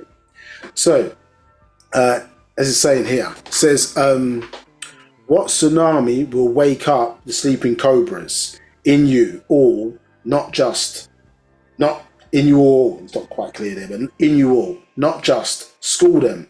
So let's get on it. Yeah. So this is again making the point to women that you got to step up. Women have always been the teachers, or certainly the early teachers of our race. Do you understand? Raising obviously the children, understood, as the first as part of their first teachers, obviously alongside their sacred masculine, but obviously that connection is there as the M, the other bit of the M, other. You understand? Other being offspring, you understand, from the original, understood? And so therefore, getting that back, and it's happened previously, but it needs to restore itself now, as what we're seeing here. And so this is the real hidden secret, obviously being uncovered in this day and time. Do you understand?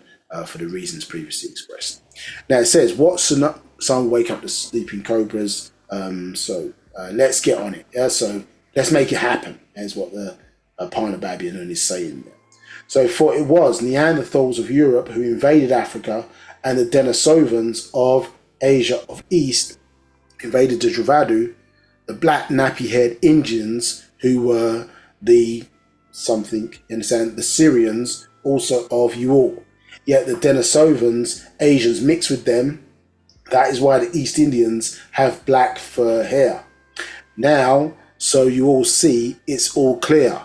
When you were there, as I was, to explain 76 trillion years stories of life of this planet Earth. And before now, it's time to teach what I came to give, the truth, facts. So this is quite interesting. So we see the root races here on the planet now known today. So in our case, isn't it, Homo naledi and Homo habilis, as they're referring to that, and they always like to show them as the sort of like you're watching Planet of the Apes. Do you understand? So, which obviously clearly is not the case. So of how they looked like. You understand? This is what they like to show them, like these ape-like, creatures before they evolved into man. That's their interpretation. Do you understand? Of what they call an evolution or revolution. You understand? So don't be fooled by the way certain things look in that regard. You understand? Because we had hair. You understand? Not fur. We had hair, not fur. You understand? And came out of the waters. Obviously, as you today, you come out of the waters. Yes, if babies have hair, do you understand? it feels fur-like. You understand? Obviously, clearly when we're in the water, this planet, but when we come up, isn't it? And the genes start to when we come out of the womb, and the genes start to strengthen up. So we've got those shaggy traits while we're in the womb, but when the genes come out and they start to strengthen up, and the melanin starts to strengthen up, what happens to the baby's hair over time? It goes from that soft, fur-like appearance and becomes hair. Do you understand?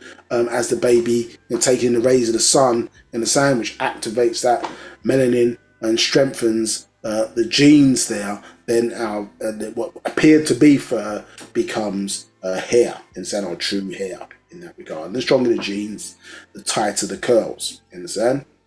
You shouldn't cut your baby's hair too early. Certainly not before the age of 7, if possible. Understand? So to keep that strength in them, other than keeping it tidy, etc. You should try and avoid that if possible. Now, so here we've got, let's say, and then the Denisovans is the Asians. Yeah, so that's the root seed for them. So this is why we distance ourselves from all the sort of Native American stuff as they recording it today, because that's really dealing with the Denisovans. You understand? It's not really the Anasazi origin. You understand? Those who walked over there or migrated over there, you understand, from Africa's when it was Ganawa. You understand? And then over, say, times we had, you understood clearly about Egypt of the West, isn't it? And how we, let's say, sailed over there and flew over there at certain points, and in the Grand Canyon, which whether they found it yet or not, but we'll find obviously evidence of us as ancient Egyptians establishing civilizations there, or records of civilizations there, because that's where we used to go on holiday, as we've already said. So Denisovans, Asians, and then you've got Neanderthal, which is the Caucasians. And so these are the root kind of seeds of those who we are calling races on the planet today. This is their origin now for the day and time that we're in. So it says the Syrians also of you all, yet the Denisovan Asians mixed in with them. This is why the East Indians have black fur hair. Now, so you see, it's all clear. When you were there, as I was to explain, 76 trillion years of story of this planet Earth, and now before. Now it's time to teach what I came to give you, the truth, facts. So when your sun, Sirius C, went supernova, exploded, all 7 planets of your solar system died. That is why you all live on the 3rd planet from your sun, had time to evacuate when your elder wise men saw that the 1st planet from your sun changed its orbit, and your sun began to overheat. And Patar and Patar Tat, your leaders, contacted the Morzaku Riskians to come and help evacuate your planet, and it was done. And it was done. How you ended up on this planet, and now race of evils, the man-made and their offspring, it's in infighting for power, and in its atomic nuclear weapons keep threatening each other, and those on Enlil's and those on Enki's side, now called governments like America, Russia, at any moment can destroy this planet, the 3rd from your sun. So we can see here that our original origin, you understand, wasn't really Earth. I mean, maybe we want to use the word refugee is probably a bit of a, you understand, maybe a bit of a sort of harsh word, but you understand what it's saying. Do you understand? And why in the earlier part of this is talking about, well, we've been in this Milky Way galaxy for too long, because it wasn't originally where we were, I suppose, positioned. Do you understand? Obviously, our ultimate origin is from Rizq. However, you can see that we had a rulership with Patar, why he obviously has so much prominence, and his obviously female counterpart, Patar Tat, obviously of rulers of when we used to live in Sirius A, B, and C. Understand? Obviously, other life forms were there, which we know also relocated, had to relocate as well. You know, who they refer to as the Bigfoot today, you understand? And 3 kind of fur colors or types of those relocated also from Sirius. So many life forms, of course, were living in this particular location. But the importance, obviously, of this particular star constellation as it related to the Dogons, as it tied into Ashashtat, you understand, or Isis as they call her. Isis, the Greeks refer to her as, or Aset, as she's known as well. As that refers to, remember, the correlation between the woman and that star constellation. You understand? So it's always been an important part of our culture.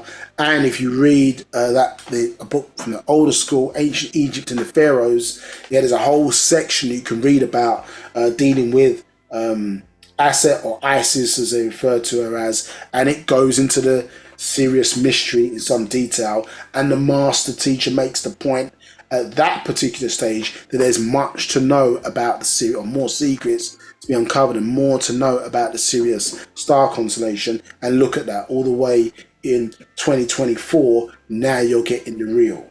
You understand? Linking, this is the amazing thing about this doctrine, understood, that things being explained 30 years ago there's a book referred to as excuse me, called The Language of Time, dealing with the language. And as we know, there's a tripart, each of our languages has a trilateral root, in the sense we talked about earlier, existence being space, matter and time.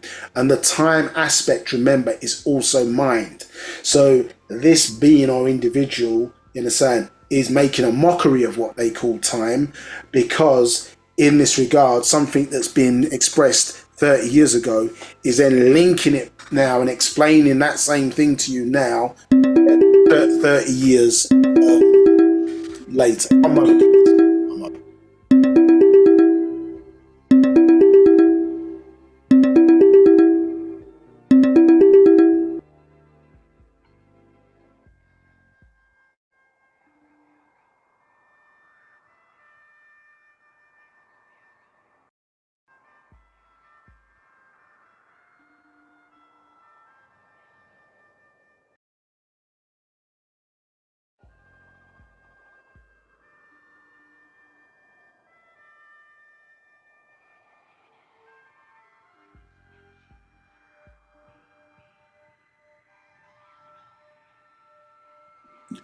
Okay, apologies for that. So, yeah, as we can see in that regard. So this is the amazing thing about this. I say this being Yanun is linking things, or as we touched upon. You remember that true jigsaw puzzle?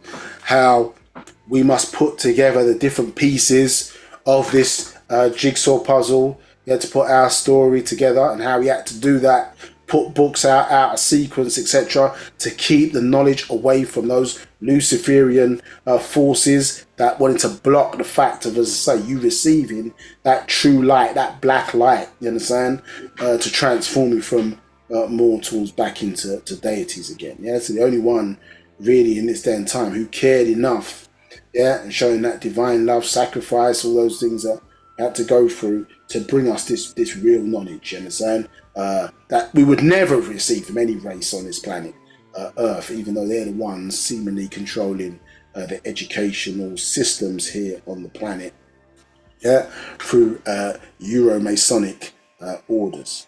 Now, okay, let's keep going then. So it says, so our leaders, yeah, your leaders, yeah, Patar and Paa Taraq contacted Mozaku, the Riskians, to come and help evacuate your planet.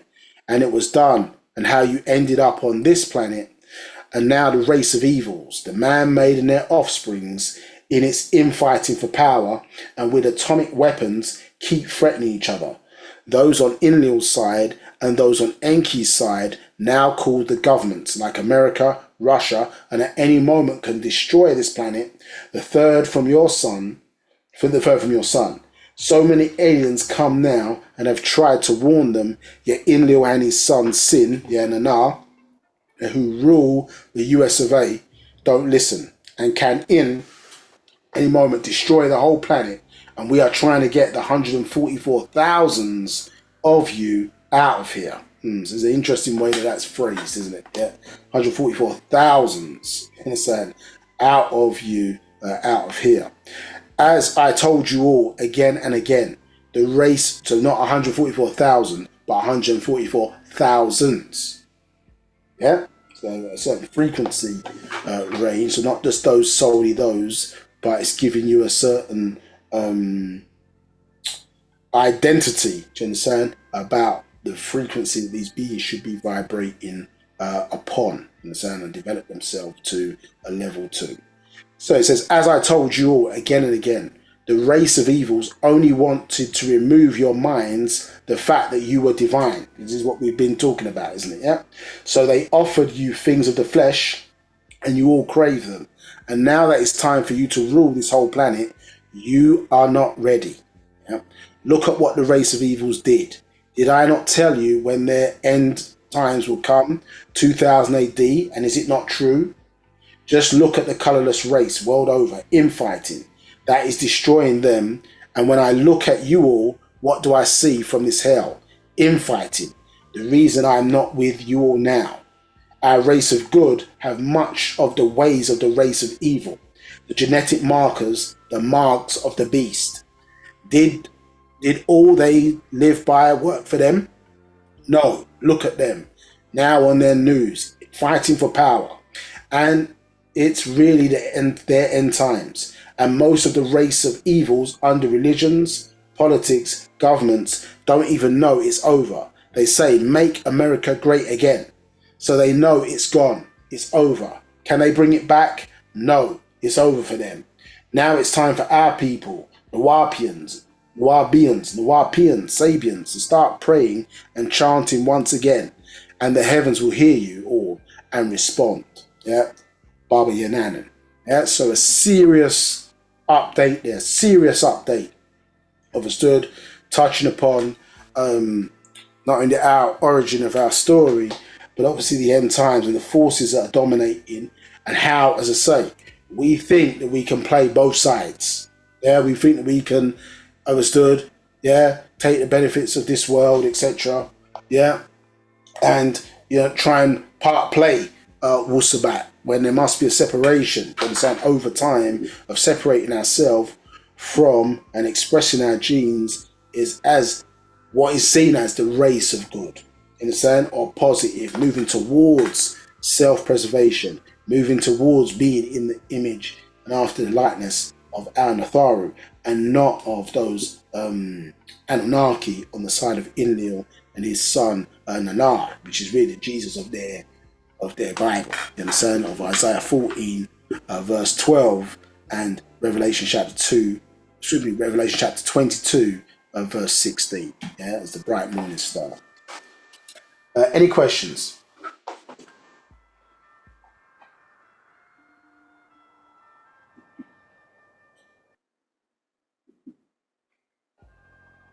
Okay, can't see anything in the main, so we'll continue then. So what we're going to do then, so we were going into, I think we covered a little bit about the Riskians, giving you a bit of a flavour of who they are as your your current etheric ancestors, on into who they are in relation to the master teacher and who Yanun is and his purpose. Now what we want to touch upon is the Anunnaki and the Draconians as well. So we've got the Nunas, and we've got reptilian forms. So we're going to cover that by way of these three updates that we're going into. Yeah. So first we're going to start with by way the times. Yeah. So let's go into that and see what that's telling us. So in this update called by way Bipa Wakatat. Yeah. By way the times, truth is truth. Yeah. So again, a bit more reading. Let's get into it and see how it can best help us.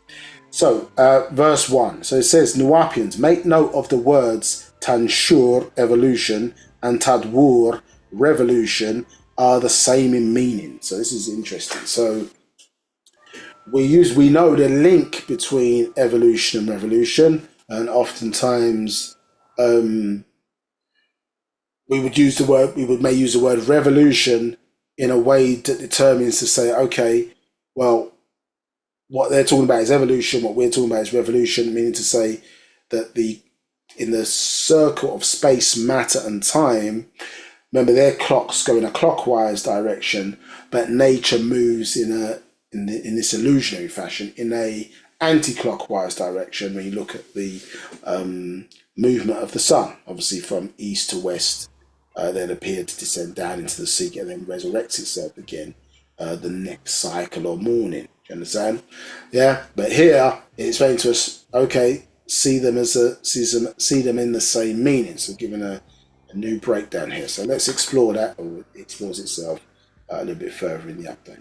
So 2, the Adamite race, which are 6 species in all, have their records of time or his story right in the Bible and Quran. So this is, as I say, what we're saying here is that really these books, how we saw them from as ancient Egyptians or from that perspective, remember, is the birth of the white race. Now, obviously, we, through various different schools, it can be broken down. You can see, listen, with their breakdown, that we could insert ourselves in there and show that all these things are relate to us in some way, shape, or form because of the way things are being copied, is sent across from many ancient tablets. But when you pick up, obviously, Revelation chapter 3, verse 14, and you see the observation, isn't it, of your Egyptian ancestor Amun, seeing the birth, isn't it, of their Lord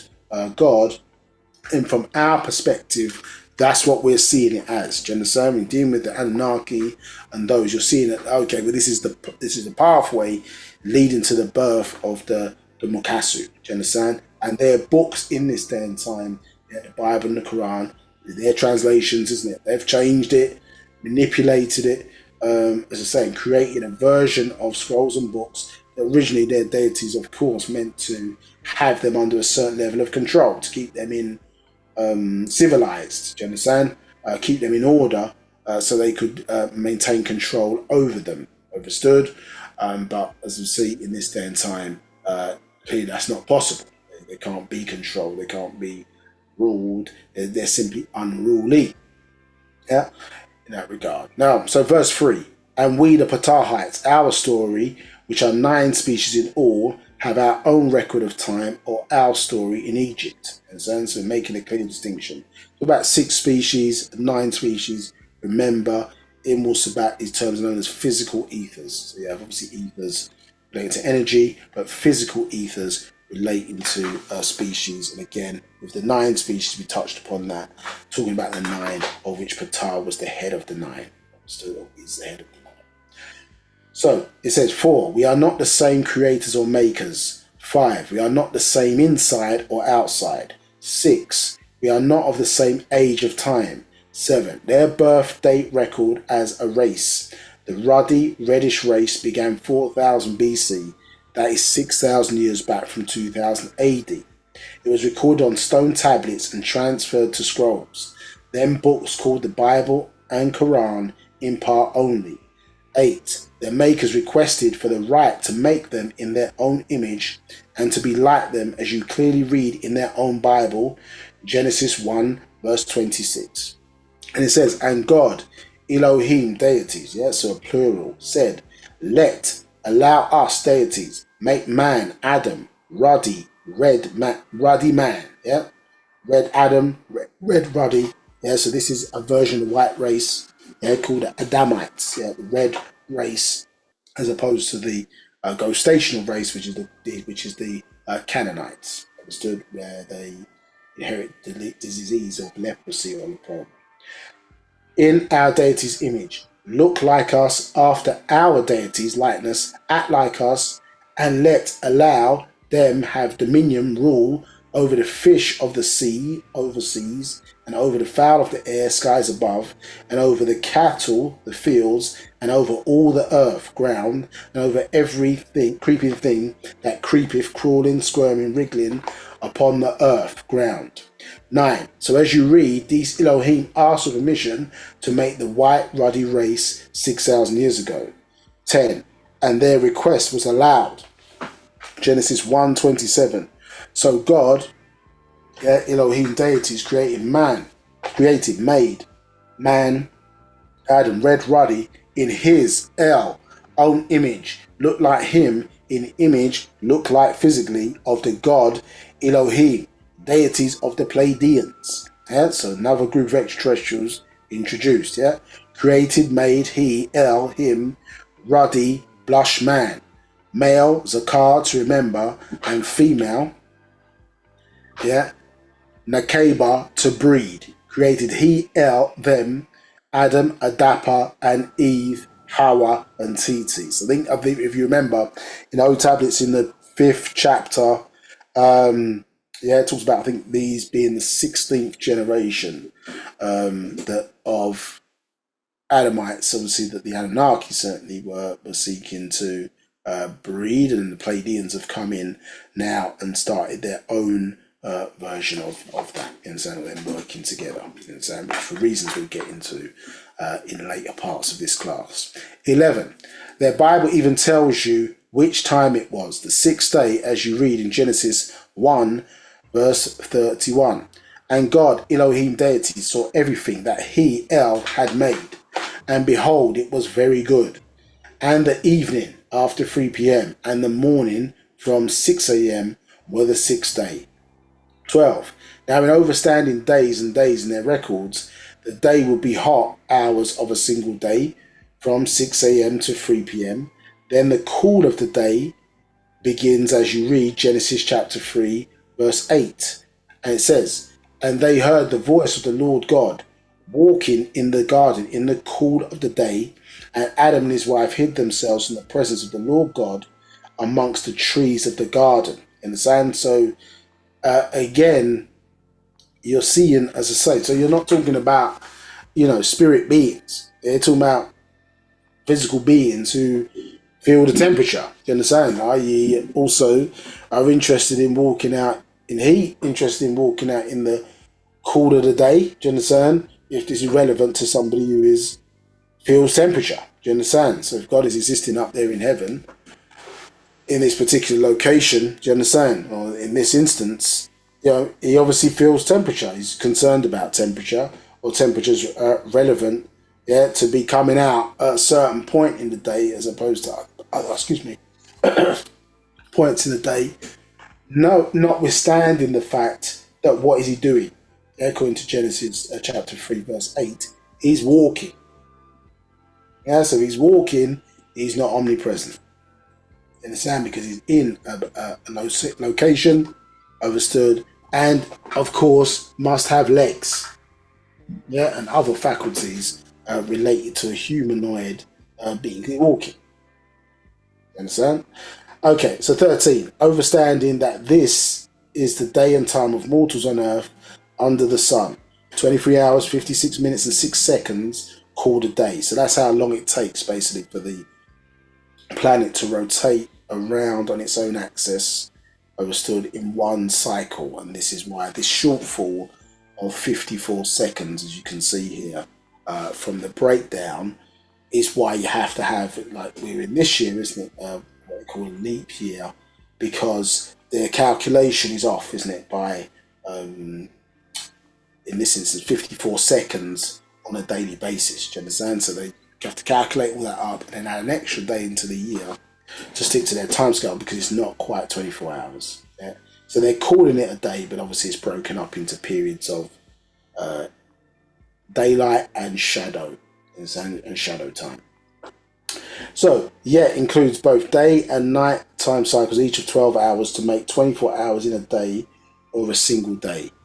14. Then we overstand a day with Adonai Lord in their own book of Psalms 90.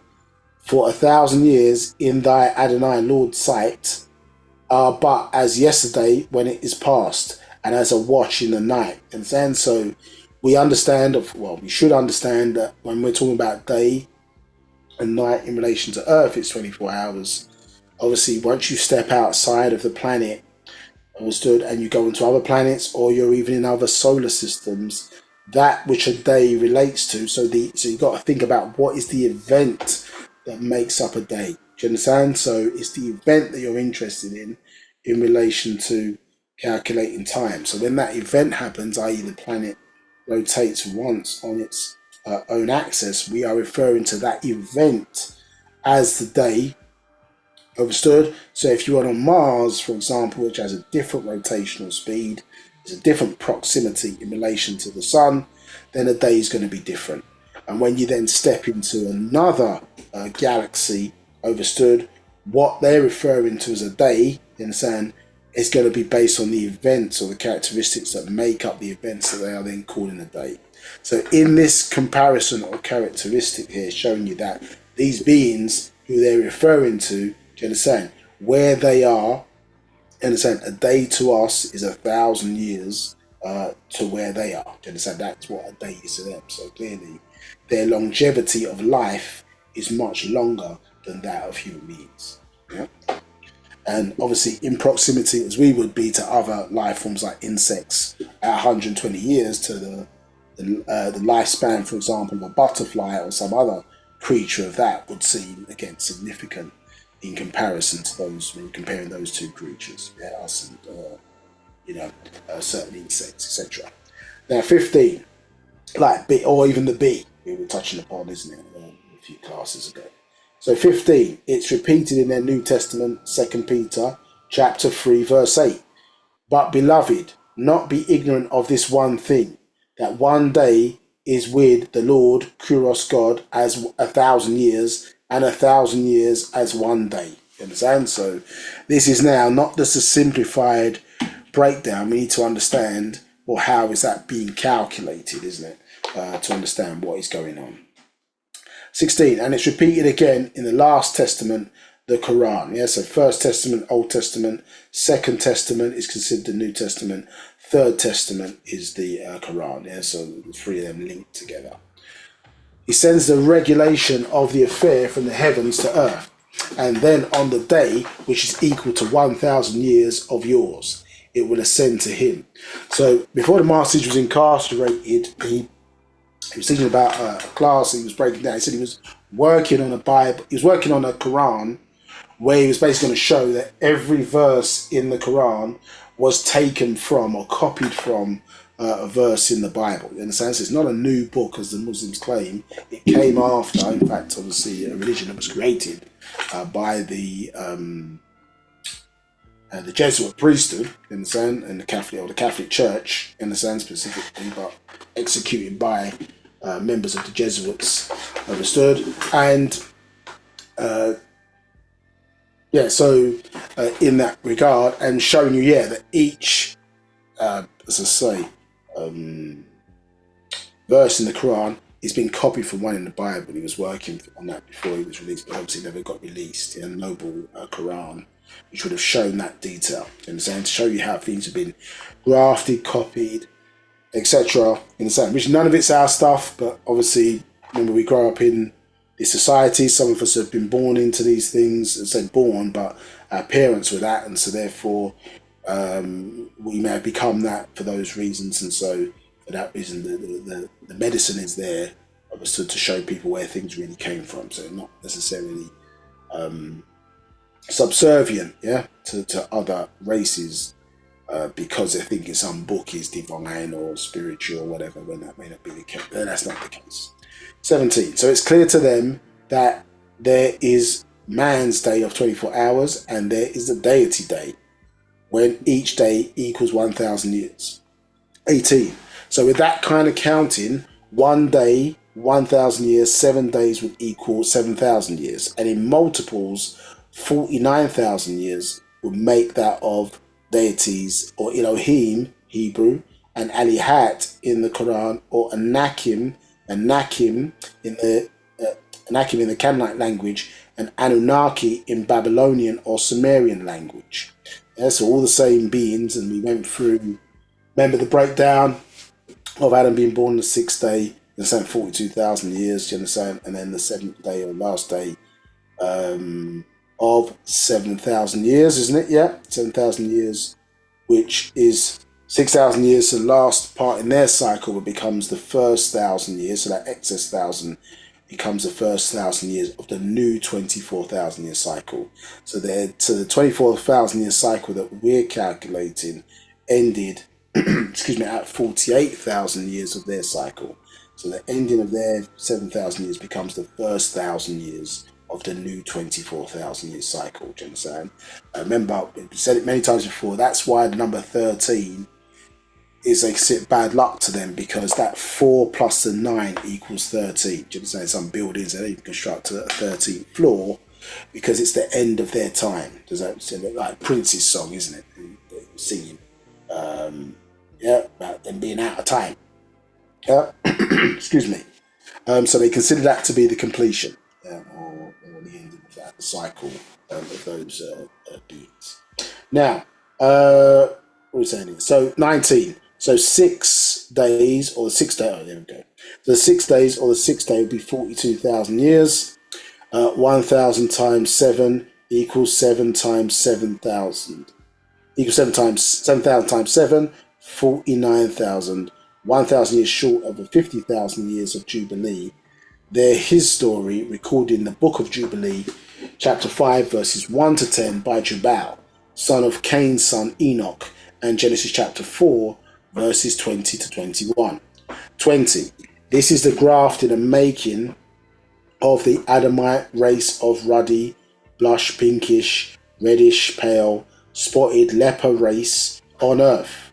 21. Made by what and whom the Bible calls Muhma'u, the Kama'u Pleiadians of Job 9:9 and Job chapter 38 verse 31 and 32, and Amos chapter 5 verses 8, Elohim and their children, Genesis chapter 6 verses 1 to 5, and Arabic of the Quran, Alihat or Allahs.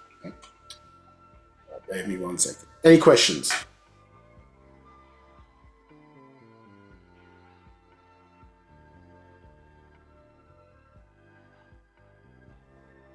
Apologies. There was a question from a while back. Someone's asking what scroll is that Patar there is no opener. And so that was answered. That was cool. That was answered. So it was an update in March. It's not in a book as of yet. Maybe in the future, but not yet. Okay. And someone asked, go ahead. Please. Sorry. Someone's asking, please repeat the bit about make America great again. What does it mean? Is that what they're asking for, or when they want to repeat the complete verse? If that's please repeat the bit about make America great again. Okay, 1 sec.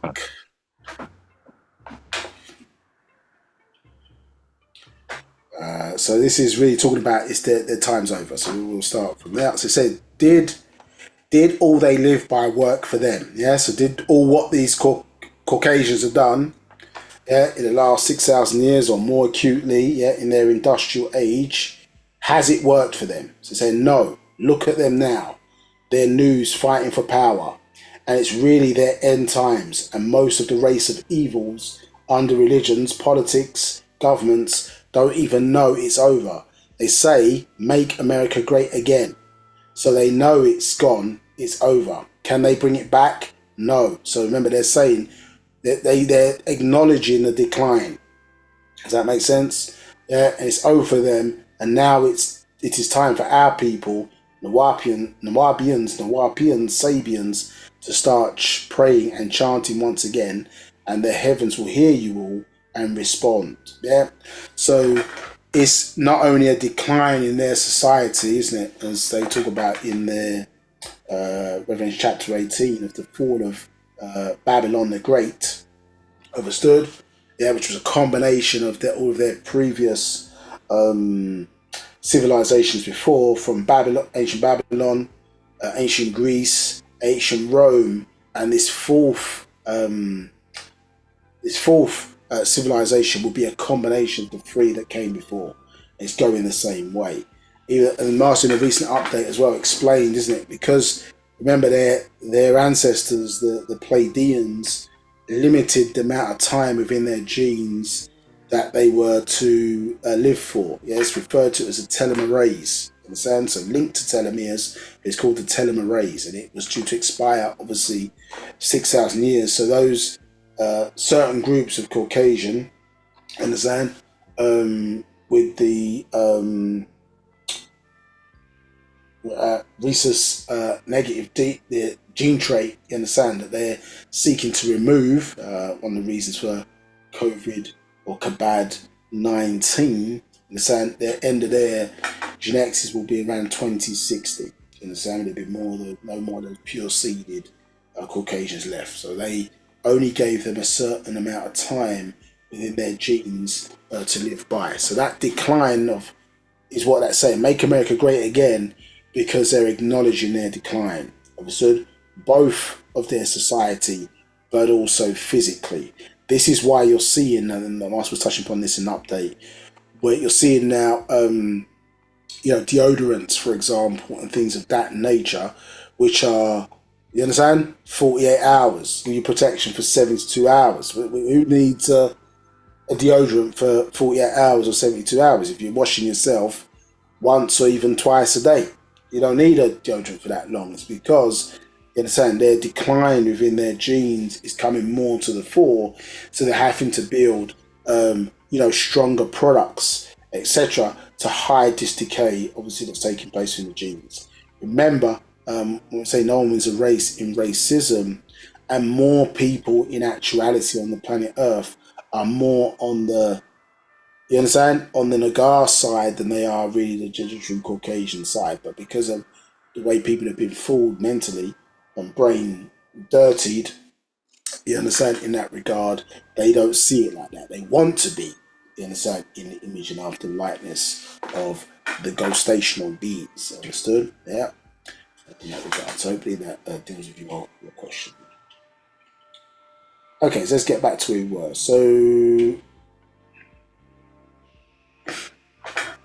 yeah, so it says, made by what or whom the Bible calls Mukma'u, the Kama'u Pleiadians, Job 9:9 and Job 38:1 and 32, and Amos 5:8. Elohim, their children, Genesis chapter 6, verses 1 to 5, in Arabic, Alihat, or Allahs. So Job 9:9. Which maketh Arcturus, Orion, and Pleiades, and the chambers of the south. I think this was touched upon in the class that was played before we started teaching with the master teacher. Is God the creator of our galaxy? So this is the issue, isn't it? Yeah.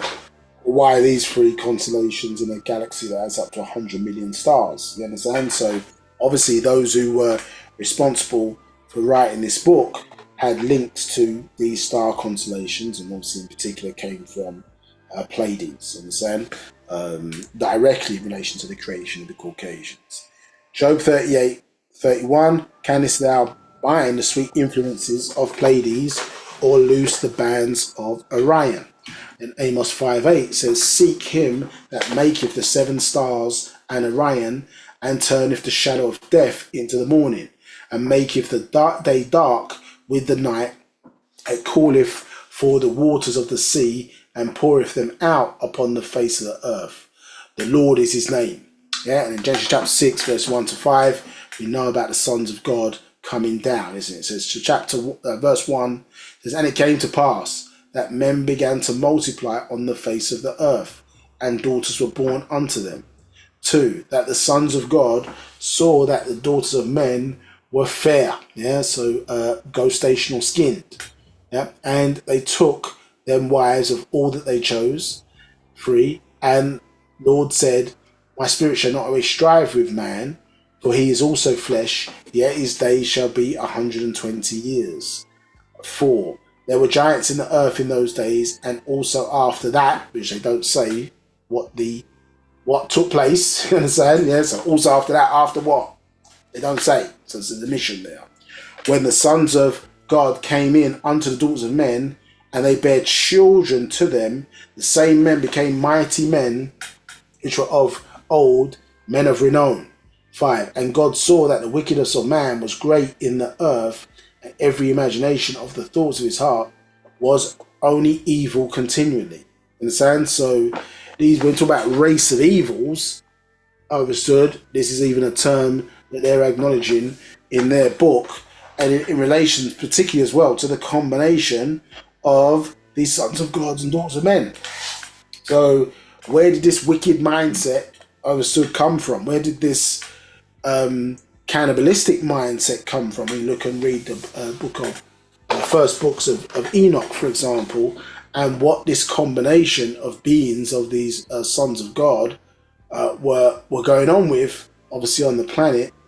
You understand, insatiable appetite for human flesh, for flesh, meat, and when it wasn't sufficient from animal meat, then they had a taste for human meat. Yeah? So what was the nature of these gods that, you understand, when they're mixing with earth women, yeah, that it turned, or unleashed in some of these crazy sets of offspring or children? Because the assumption is that God is good, you understand, and that the daughters of men were the ones where this evil was progressing from. But the issue is that, well, not saying that human beings were perfect, but prior to that, when these some of the daughters were being born, they wasn't doing that. There was laws in place, but they wasn't doing that. Obviously, the Torah came along, but here you can see the Torah. The Exodus obviously came along with the additional laws that were obviously implemented,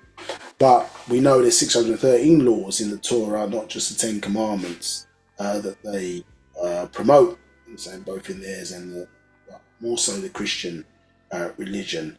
They promote that, but a Hasidic Jew, let's say today, would know that there are 613 laws in the Torah, not the 10 we refer to as commandments. And it says, but this wickedness, what nature is that coming from? You understand? Because man was in the image and after the likeness of the gods. Yeah. So what is God's nature if man's nature is wicked? Because man gets the blame of disobeying, etc. But as a famous saying in Wu-Sabat, given to us by the Master, he says, "Your children are you. Do you like what you see?" Yeah. Children are you. Do you like what you see? So, any questions? There's some questions in the back there. Yeah. Someone's asking, what scroll is that you're reading from? Is that Birth of Religion? No, it's called By Way of the Times. It's an update again. Not something that's released in the public domain at the moment. Yeah. So, just helping to teach it. It may be in the future, but not. It's called By Way of the Times. Yeah. By way of the by way of the times. Now, so what do we see here? So 22, these extraterrestrials who got permission to come down to this planet, first was Inki, Genesis 1, chapter 1, verse 2, as the Ruach, or Ruh, as spirit in Hebrew, to check this planet out, and there were 49 others that came down.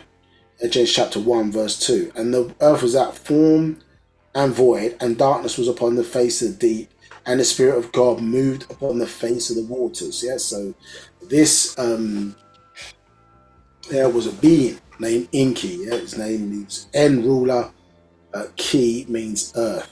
Understood? Yeah, and as we said earlier, that Genesis story is talking about, isn't it, the terraforming of the planet after a war that's taken place. We can find in Jeremiah chapter 4, verses 24 through to 4:28. So,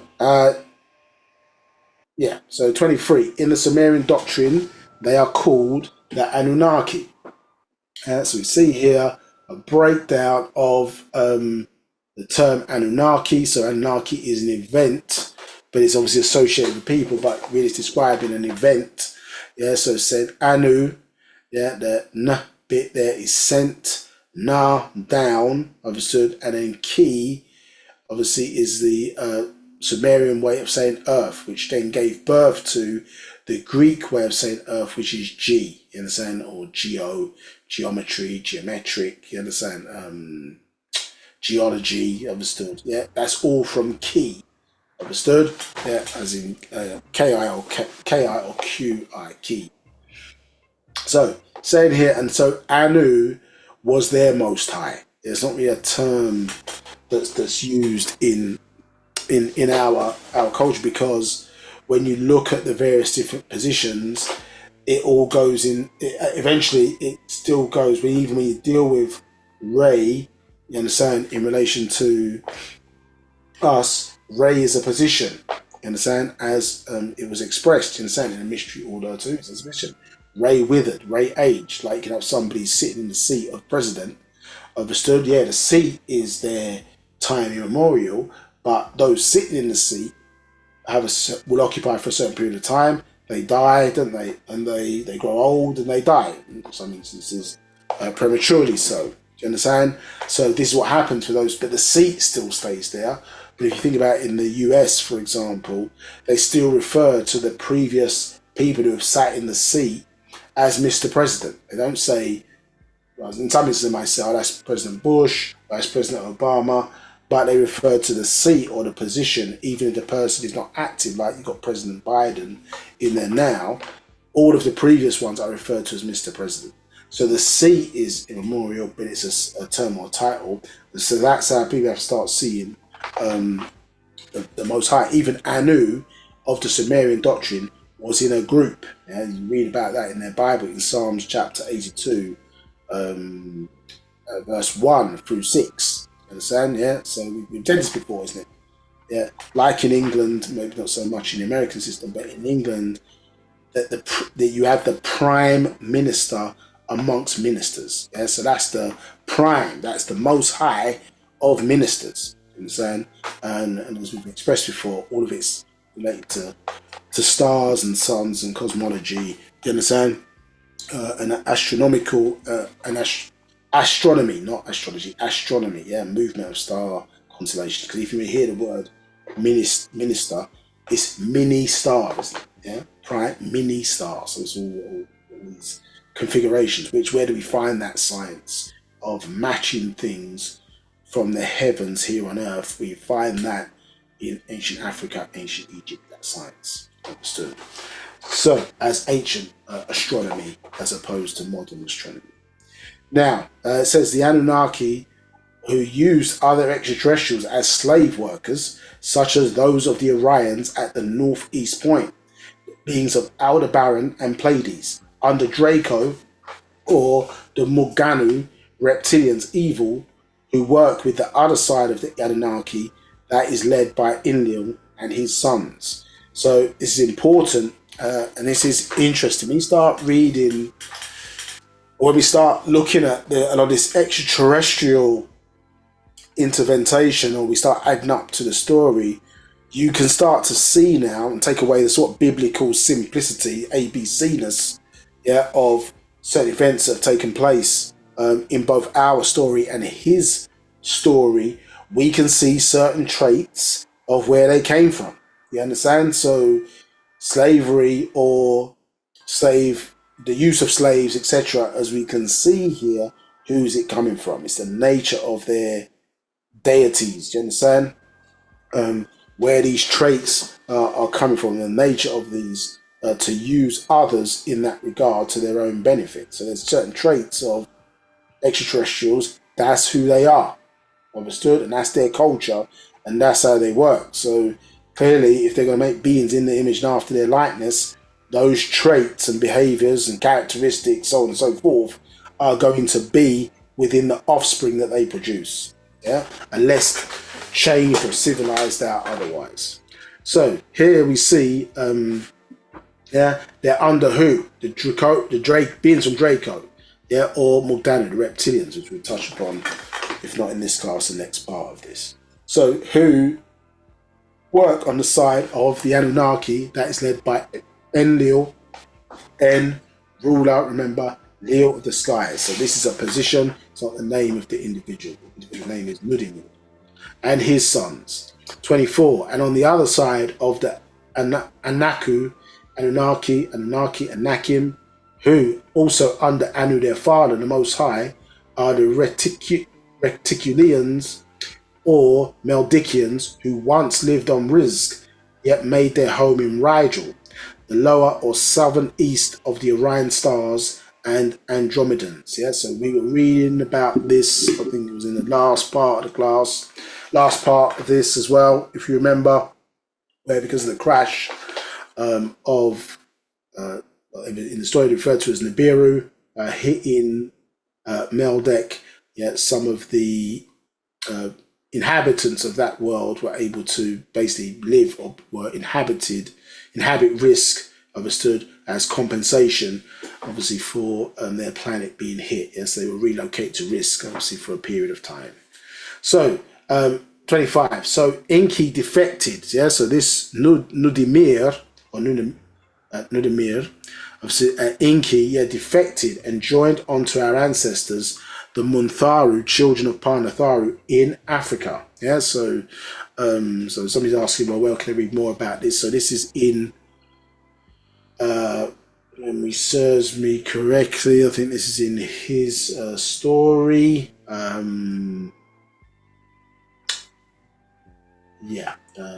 May also be in actual facts, good and evil. On that, let me check that. I can make sure that's correct in the next class. But check those out in relation to that, to read about Alelu in that regard. Because when Enki came here, overstood to this planet on one of the visits, he encountered Alelu in South America, overstood, which is one of Anu's counterpart, you understand, or brother, who they fought for the throne, and Alelu lost. I'm going to read about a bit, not later today, but we'll read about in a future class. I'll just bring that reminder back out about the fights, or the competition for the throne, you understand?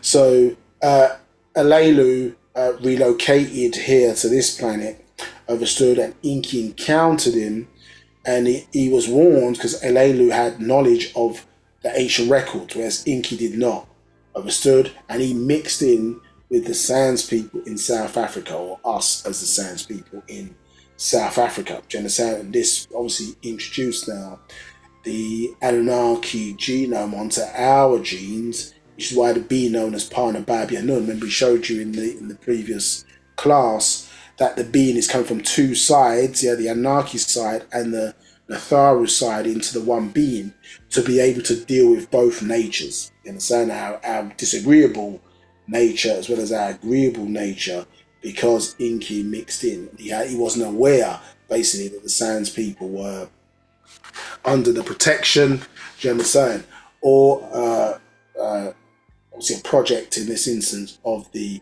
Natharu. It was Alelu who informed him of such, after obviously the damage has already been done, if in that regard. So whether they see it as damage or that's the way things were supposed to go. So 26. So you have two groups mentioned in their Bible as angelic beings. Those under Enki, Dingir or Seraphim, and those under Enlil, Ikiki or Cherubim, also called Malak, Milkon, Melek or Moloch. 27. Overpowering all of them are the Murzaku or Murzuku, or Razaku Riskians of the 8th planet Rizq in the tri-star Orion's belt galaxy called Ilion, whose real state is the all-powerful ones, the Etherians. So what's interesting here as well is that we're getting a distinction, you understand here, we're getting a distinction between, we've got this tri-solar system, isn't it, in the 19th galaxy, understood, and then when we've got a relocation, so remember we moved, and been looking the introduction to the Black Book, when Rizq obviously was shot by a weapon that hit the protective shield governing the planet from the energy, obviously, or emissions from the 3 stars within its own solar system, and then obviously millions of Riskians had to leave, overstood. Well, wherever the Riskians then relocated to, understood, would also be known as Razak or Rizq, isn't it? So wherever as Riskians occupy, that is also known as Rizq. So we can see another tri-solar system in this regard in the Orion's belt is being referred to as Ilion. You understand? As you see, it's also mentioned, it was called that in the Quran, isn't it? Ilion. Yeah. But you've also got the original location in the 19th galaxies. That's very interesting for us, isn't it, to see it broken down or be given that more further detail in that way. So, any questions?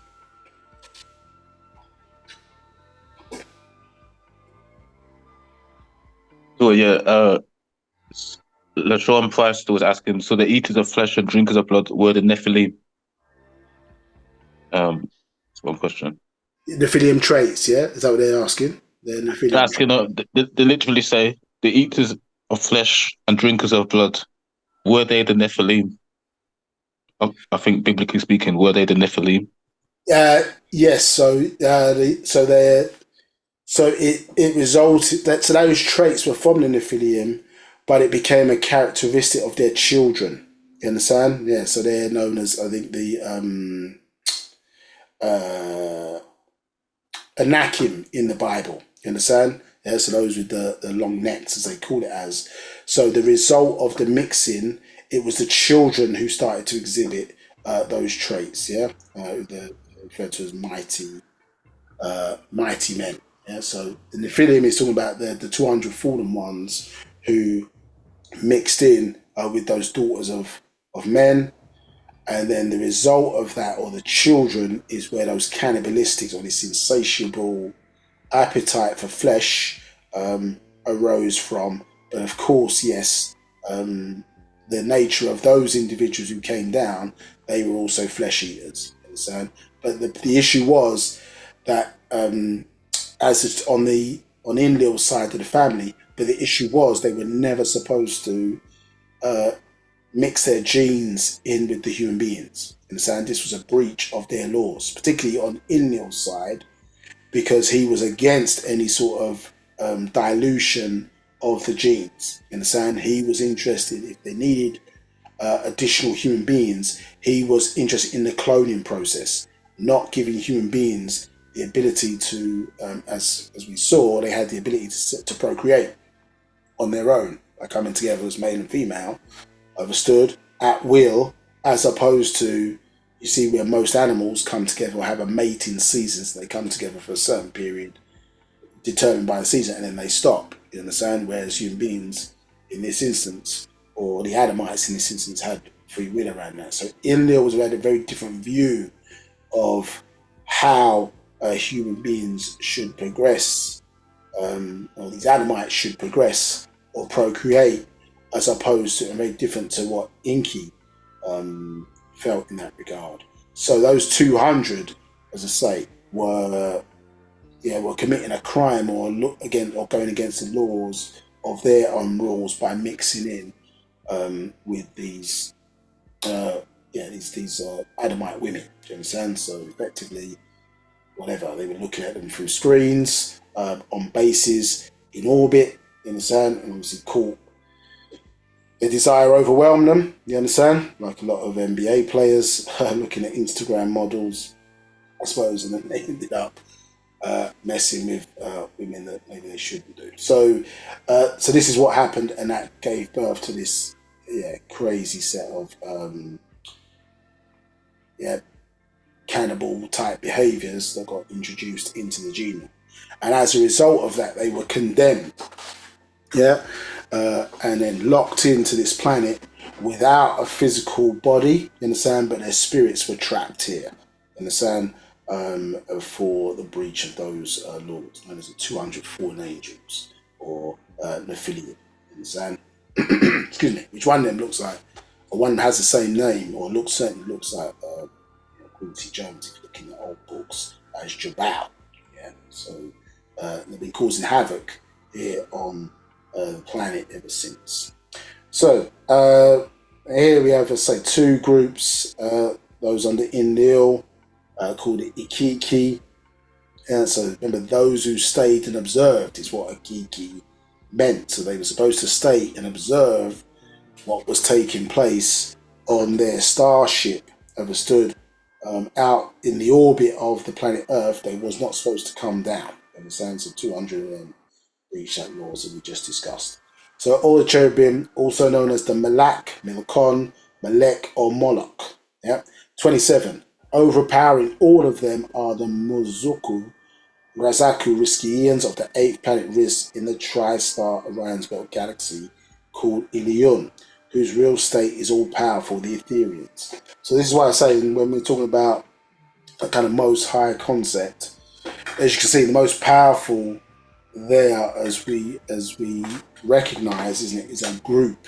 Yeah, so we're not talking about one individual per se. You understood? With that culture, as we touched upon, when we lived in Sirius A, B, and C in that solar system, excuse me, in that solar system, we were ruled, or those in charge, you understand, were Patar and Patar tact, you understand? So that was the system of rulership at that particular point in time. But it changes, isn't it? We had a pharaoh, for example, when we were on Earth, or Pa Paraye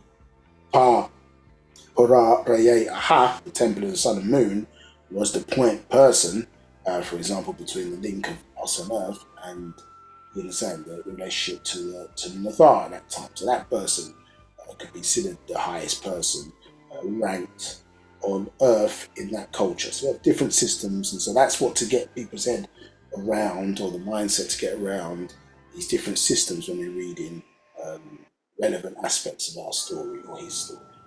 So 29. So these are oversouls of the Muhammatu Egyptians, or the Khamem Salau, black race on Earth, which predate the making of the white race by millions of years. I think we've got a question there.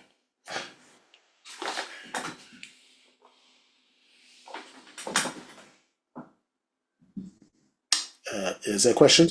A raised hand.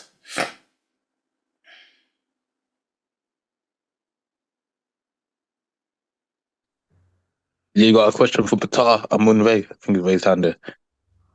Yeah, cool. Want to give me the ability to speak?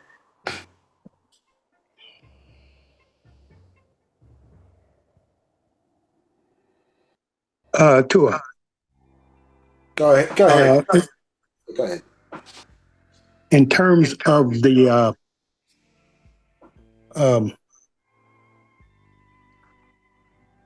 rankings of the Federation,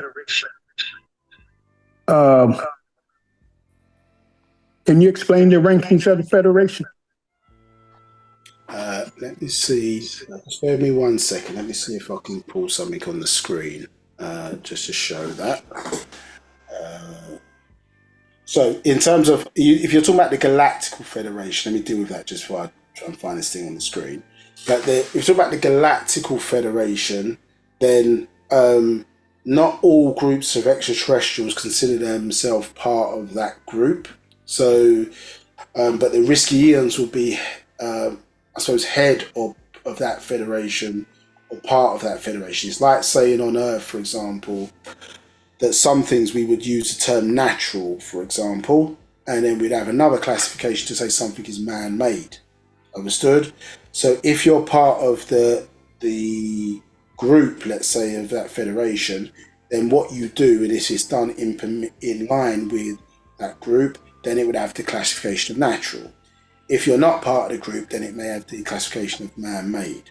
So not all groups of extraterrestrials, for example, are part of that galactic federation. So, for example, the Draconians at one time were a part of it and got kicked out. You understand? So their activities sometimes on certain planets would not be considered under the, or within the rules, let's say, of that galactic federation, and therefore would be considered to be adverse. You understand? Or if certain laws exist, and illegal by their standards. You understand? And so things like, for example, this creation of the Adamites on Earth, for example, yes, that was in permission within their own structure, but not authorized, for example, under the rules of the Galactic Federation. Do you understand? So there's a distinction between who is a part of it and who is not. But if I did find this diagram, if I can show it on the screen, just bear with me one moment. I can give you a breakdown of where Ray sits within that hierarchy. That'd be helpful to answer your question. Just bear with me one moment.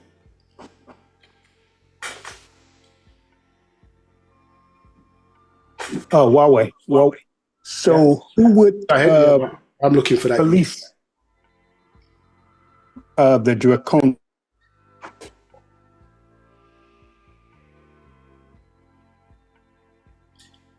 So go ahead, Patar. Your sound has gone for a second. Yeah?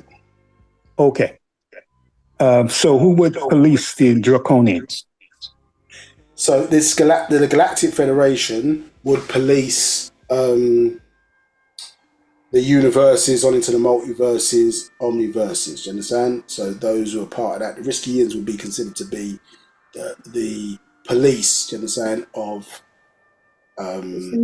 existence within existence. However, what you got to realize is they don't necessarily get themselves involved in all issues.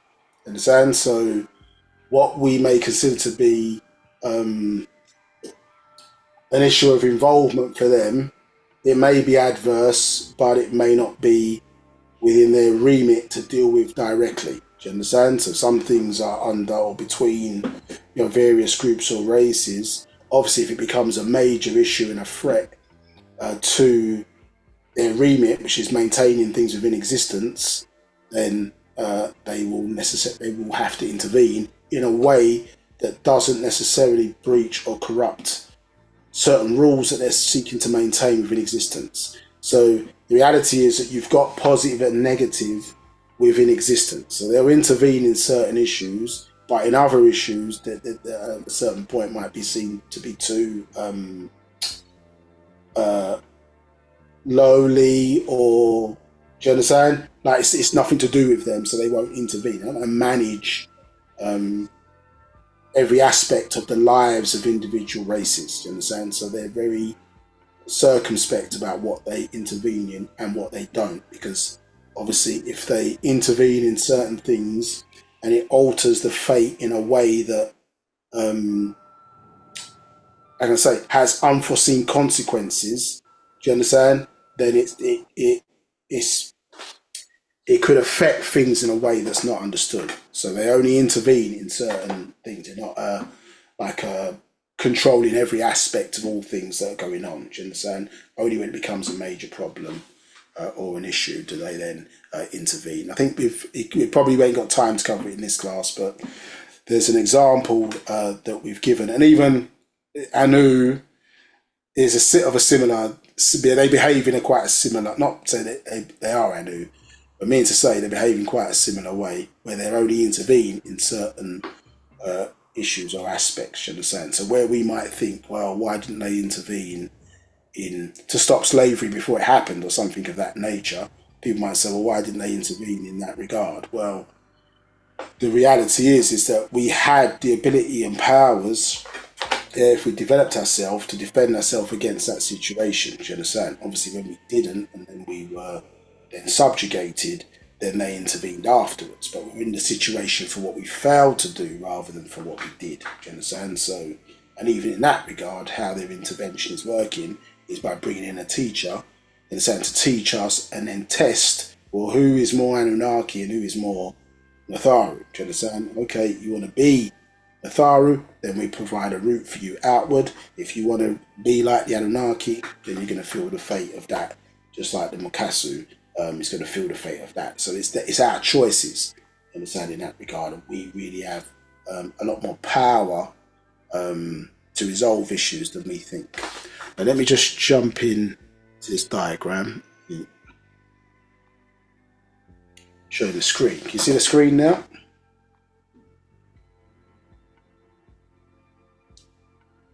Yeah, can you see the diagram on the screen? Tua. Okay, so you can see here that within this structure, can you see there that Ray, or people would say will be the equivalent of Anu on our side, understood, is not the top position. So Paa Taraq, understood, which, in various instances, it can relate to the universe, you understand? And obviously within that, you also have suns, also can be referred to as Paa Taraq. But existence will be the top, you understand? So Paa all, then the all, then we have, you understand, Ray, and then we have Anun-Re, and then so on and so forth down into these Ogdoad positions. So this broadly is our hierarchy, and we see there Patar sitting there really in relation to this relocation on Earth. We see Patar sitting there within the hierarchy under Atum-Re. So this is obviously how growth has evolved or evolved amongst us. And so any sort of power structure or position is for us is going to be based upon natural nature systems. That's how it works. You understand? So that it's not like it's a separate system. It's always based upon what is characterized in natural nature. Do you understand? So here you see, as I say, Ray is top, but is within not top. It's a position within this structure. This is in a book. This is a book referred to as The Birth of Religion. Yeah, so you can check that diagram out in that particular scroll. Yeah. Any other questions? Yeah. The brother is asking LaShawn Price. So his question is: so when the Israelites were given offerings of flesh on the altar, it was to these beings, the same ones Christians worship today? Yes, that is correct. Yeah. So that this is one of the issues, isn't it? Is that God or the gods, you understand, hid their faces, isn't it, from human beings because, yeah, or they wore masks. Yeah. So these are Anunnaki traits. It's not something necessarily that originated with the ancient Egyptians. At one certain time, there's so I'm switching the screen back. Yeah, at a certain point, within that Noah story of beings coming out of Africa into or landing in where Sumer is, or in and around that region today, and then making their way back into Africa, we saw a merging of two cultures, 23 chromosomes giving birth to dynastic periods. And so the wearing of masks is an Anunnaki trait. It's not an ancient Egyptian trait or pre-dynastic Egyptian trait. So in this regard, why I'm saying that is that style of approach, you understand, of keeping their physical appearance, you understand, behind masks or away from human beings, was to give that era of mystery. Yeah, because if they saw that, I don't know, an extraterrestrial of that type, for example, looked similar to them, yeah, they might not think twice about attacking them or overthrowing them. So it was designed to give that air of mystery. So yes, the offerings on these meat offerings or flesh offerings, like a barbecue, let's say, yeah, it's because the Lord or these extraterrestrials had a taste for flesh. You understand, cooked or otherwise. You understand, as Abraham, you understand, when he met Melchizedek, as you can see, or he met the Lord, I should say. And remember, he as they were coming, he knew who the Lord was, and he prepared a calf for them. Understand? And he didn't say he cooked it either. So he prepared a calf for them, and they ate. So obviously, these deities eat meat. Understand? So, so it's not, let's say we may look at it now because they eat human flesh as well, as we see in Revelations, chapter 19. So we may be horrified by that perspective, but I suppose maybe the chicken feels that way about us, the same way certain groups of extraterrestrials are looking at human beings as, a snack or food that they should use to sustain themselves. Because on Earth, we dominate certain animal creatures, and they are part of our food chain. On a planetary level, certain groups of extraterrestrials are looking at Earth and seeing certain groups of human beings as part of their food chain. Understood? And so, yes, that's what your biblical story is alluding to. Do you understand? It's basically a menu book for extraterrestrials, or men on the menu. Yeah, that's what it really is. That's being uncovered. Understand? Or food for the gods. that we'll get into as well, I think, in future parts of this class. Okay, any other questions? No, it's no other questions at this time. Okay, thank you. So, all right, we're at 4:30. Let me just quickly finish off this page then, and then we'll impart that for the next time. This part of the set of classes. Now, so it says, so these are, i.e. the Etherians of the Riskians, Mozaku, these are the oversouls of the Muhammatu Egyptians, or Khamem Salau, black race on earth, which predate the making of the white race by millions of years. So this is, as I say, what we've been explaining is that the Egyptians referred to these beings as the Natharu, in a sense, overseers, which is a level, but their real name is the Mozaku. Yeah. Now, it says 29. The Wapians, evolution and revolution, are the same word, except for one. The letter R is added at the beginning of the word. R, revolution, and this means revolution is the reverse of evolution in annals, and so records of universal science of Wakat time. 30. Verse 30. So you have two groups, the Munshuru evolutionists, and you have the Mudwuru, the revolutionists, or what should be called religionists. Yeah.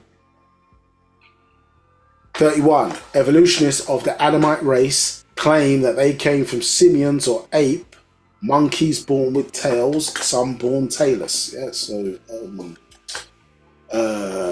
tailless monkey would be the gibbon. Yeah, gibbon like tailless monkey, and the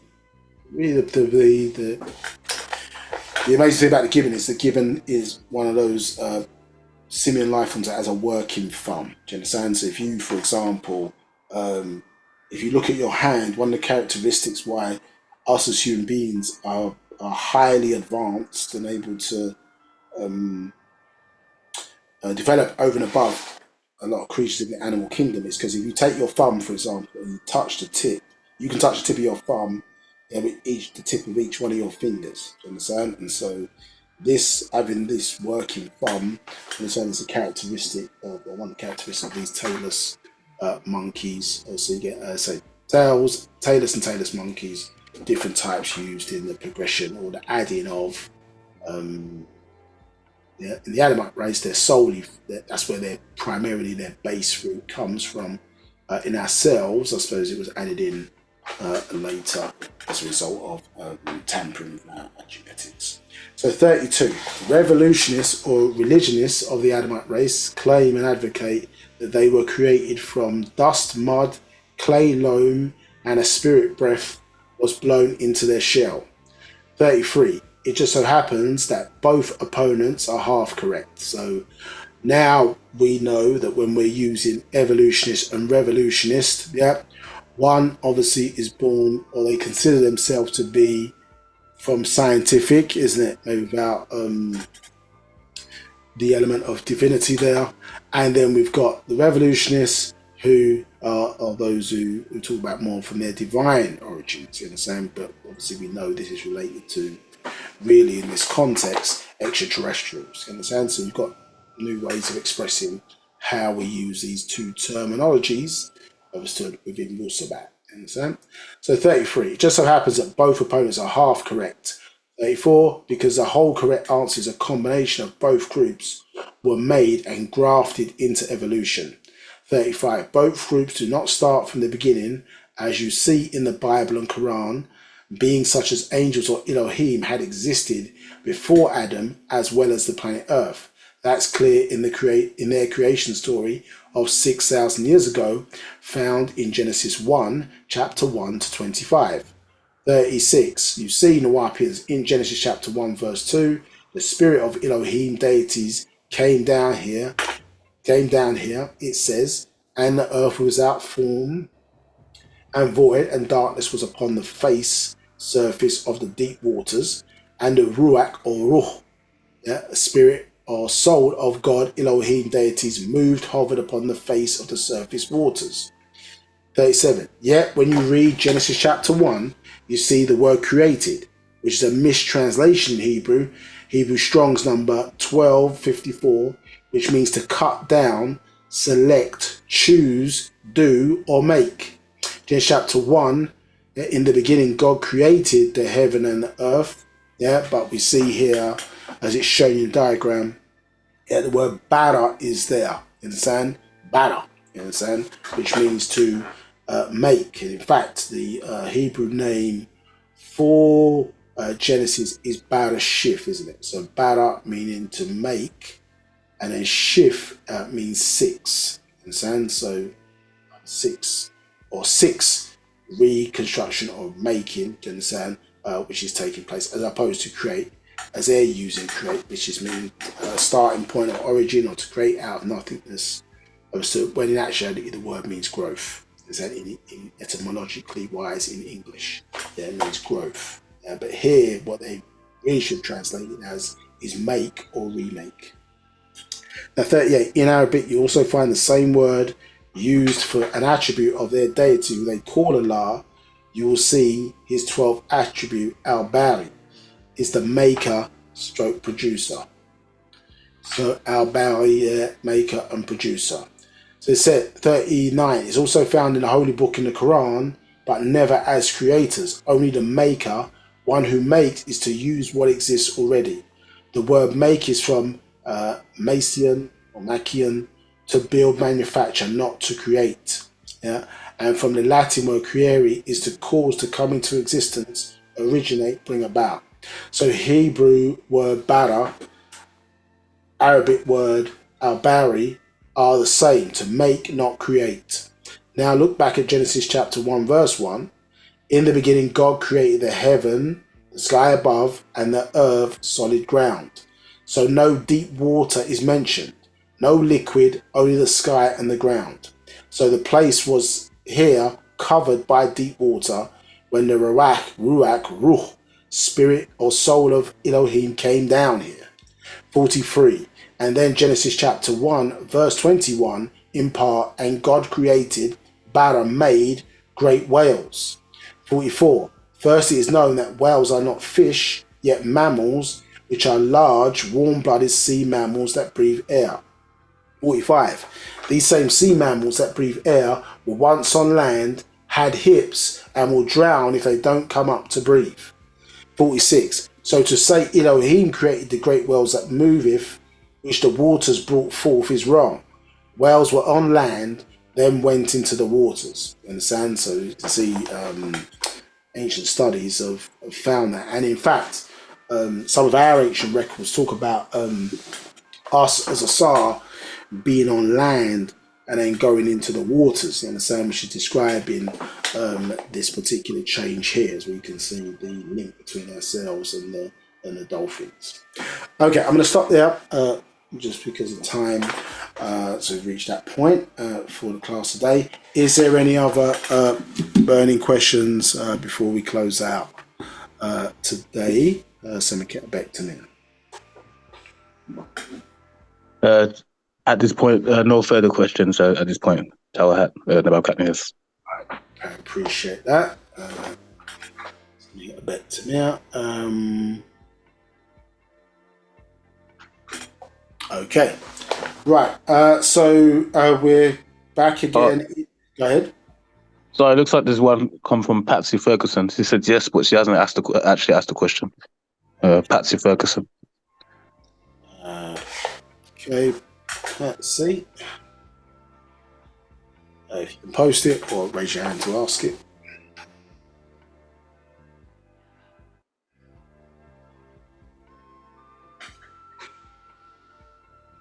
Okay, looks like you raise your hand. Yeah, Patsy, we'll give you the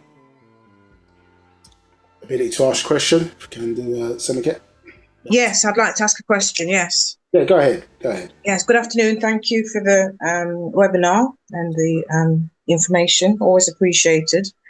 I just wanted to hear a bit more clarity on the Anunnaki, because with sometimes I'm hearing that they're negative, other times I'm hearing that they're positive. I don't know which one is which. And then if we're following this doctrine, Malachi said York and so forth, and we are the Neguru, you say? How do you spell that? And can you expand on that as well a bit more, if possible, if it's not too late? No problem at all. No problem at all. So, just in terms of spelling wise, yeah. So let's see if we get on the screen. So nothing to write. So Natharu, as it's pronounced, would be NADJAR-U.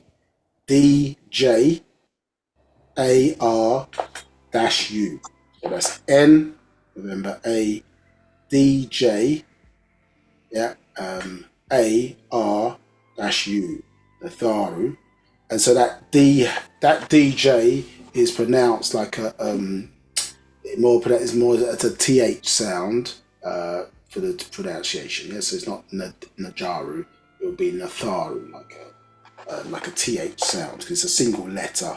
It's not really two letters, it's a single letter in our language. So that means overseers. Yeah, and that is basically who are our original etheric ancestors. You understand? What happened is later down the line within our story, a being named Inki, who's one of the sons of Anu. All these characters, in terms of the Anunnaki, these are part of the deities of the Bible, where they refer to this term Elohim, but it really is it means judges Elohim, or you understand, in some instances people say those beings. So it's like a catch-all. It can relate to a lot of different beings who fall under the same category. This is where sometimes the confusion comes in, is because the stories have been mixed up. But they're a group of extraterrestrials, these Anunnaki, who came from, the word itself means those who came from Anu, who was their most high, to Earth in groups in 50s. And they basically are the ones being spoken about in the books of Genesis or the Torah. Do you understand? These are part of the deities, or the group of deities within the Bible. Do you understand?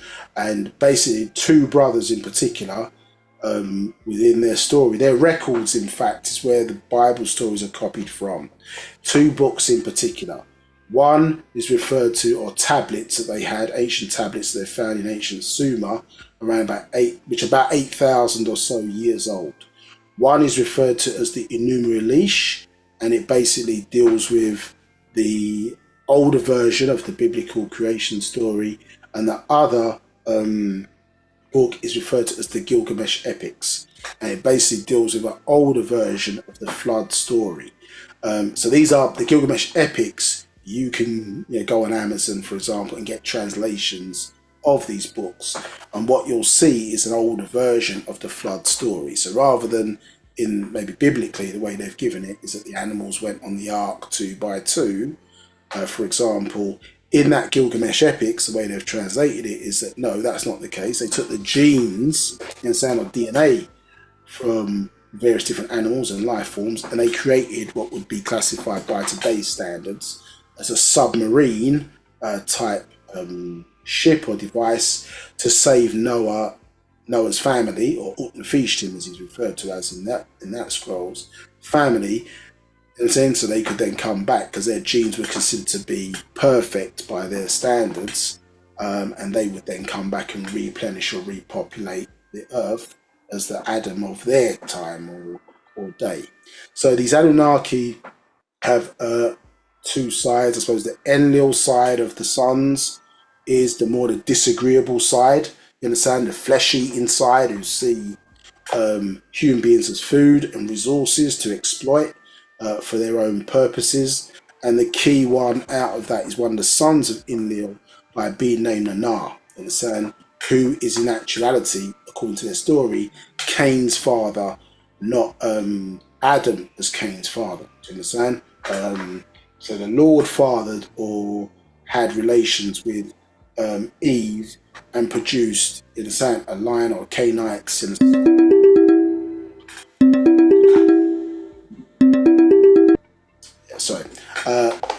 The Cainite. So on that line of the family, so that line of the family is considered negative to us.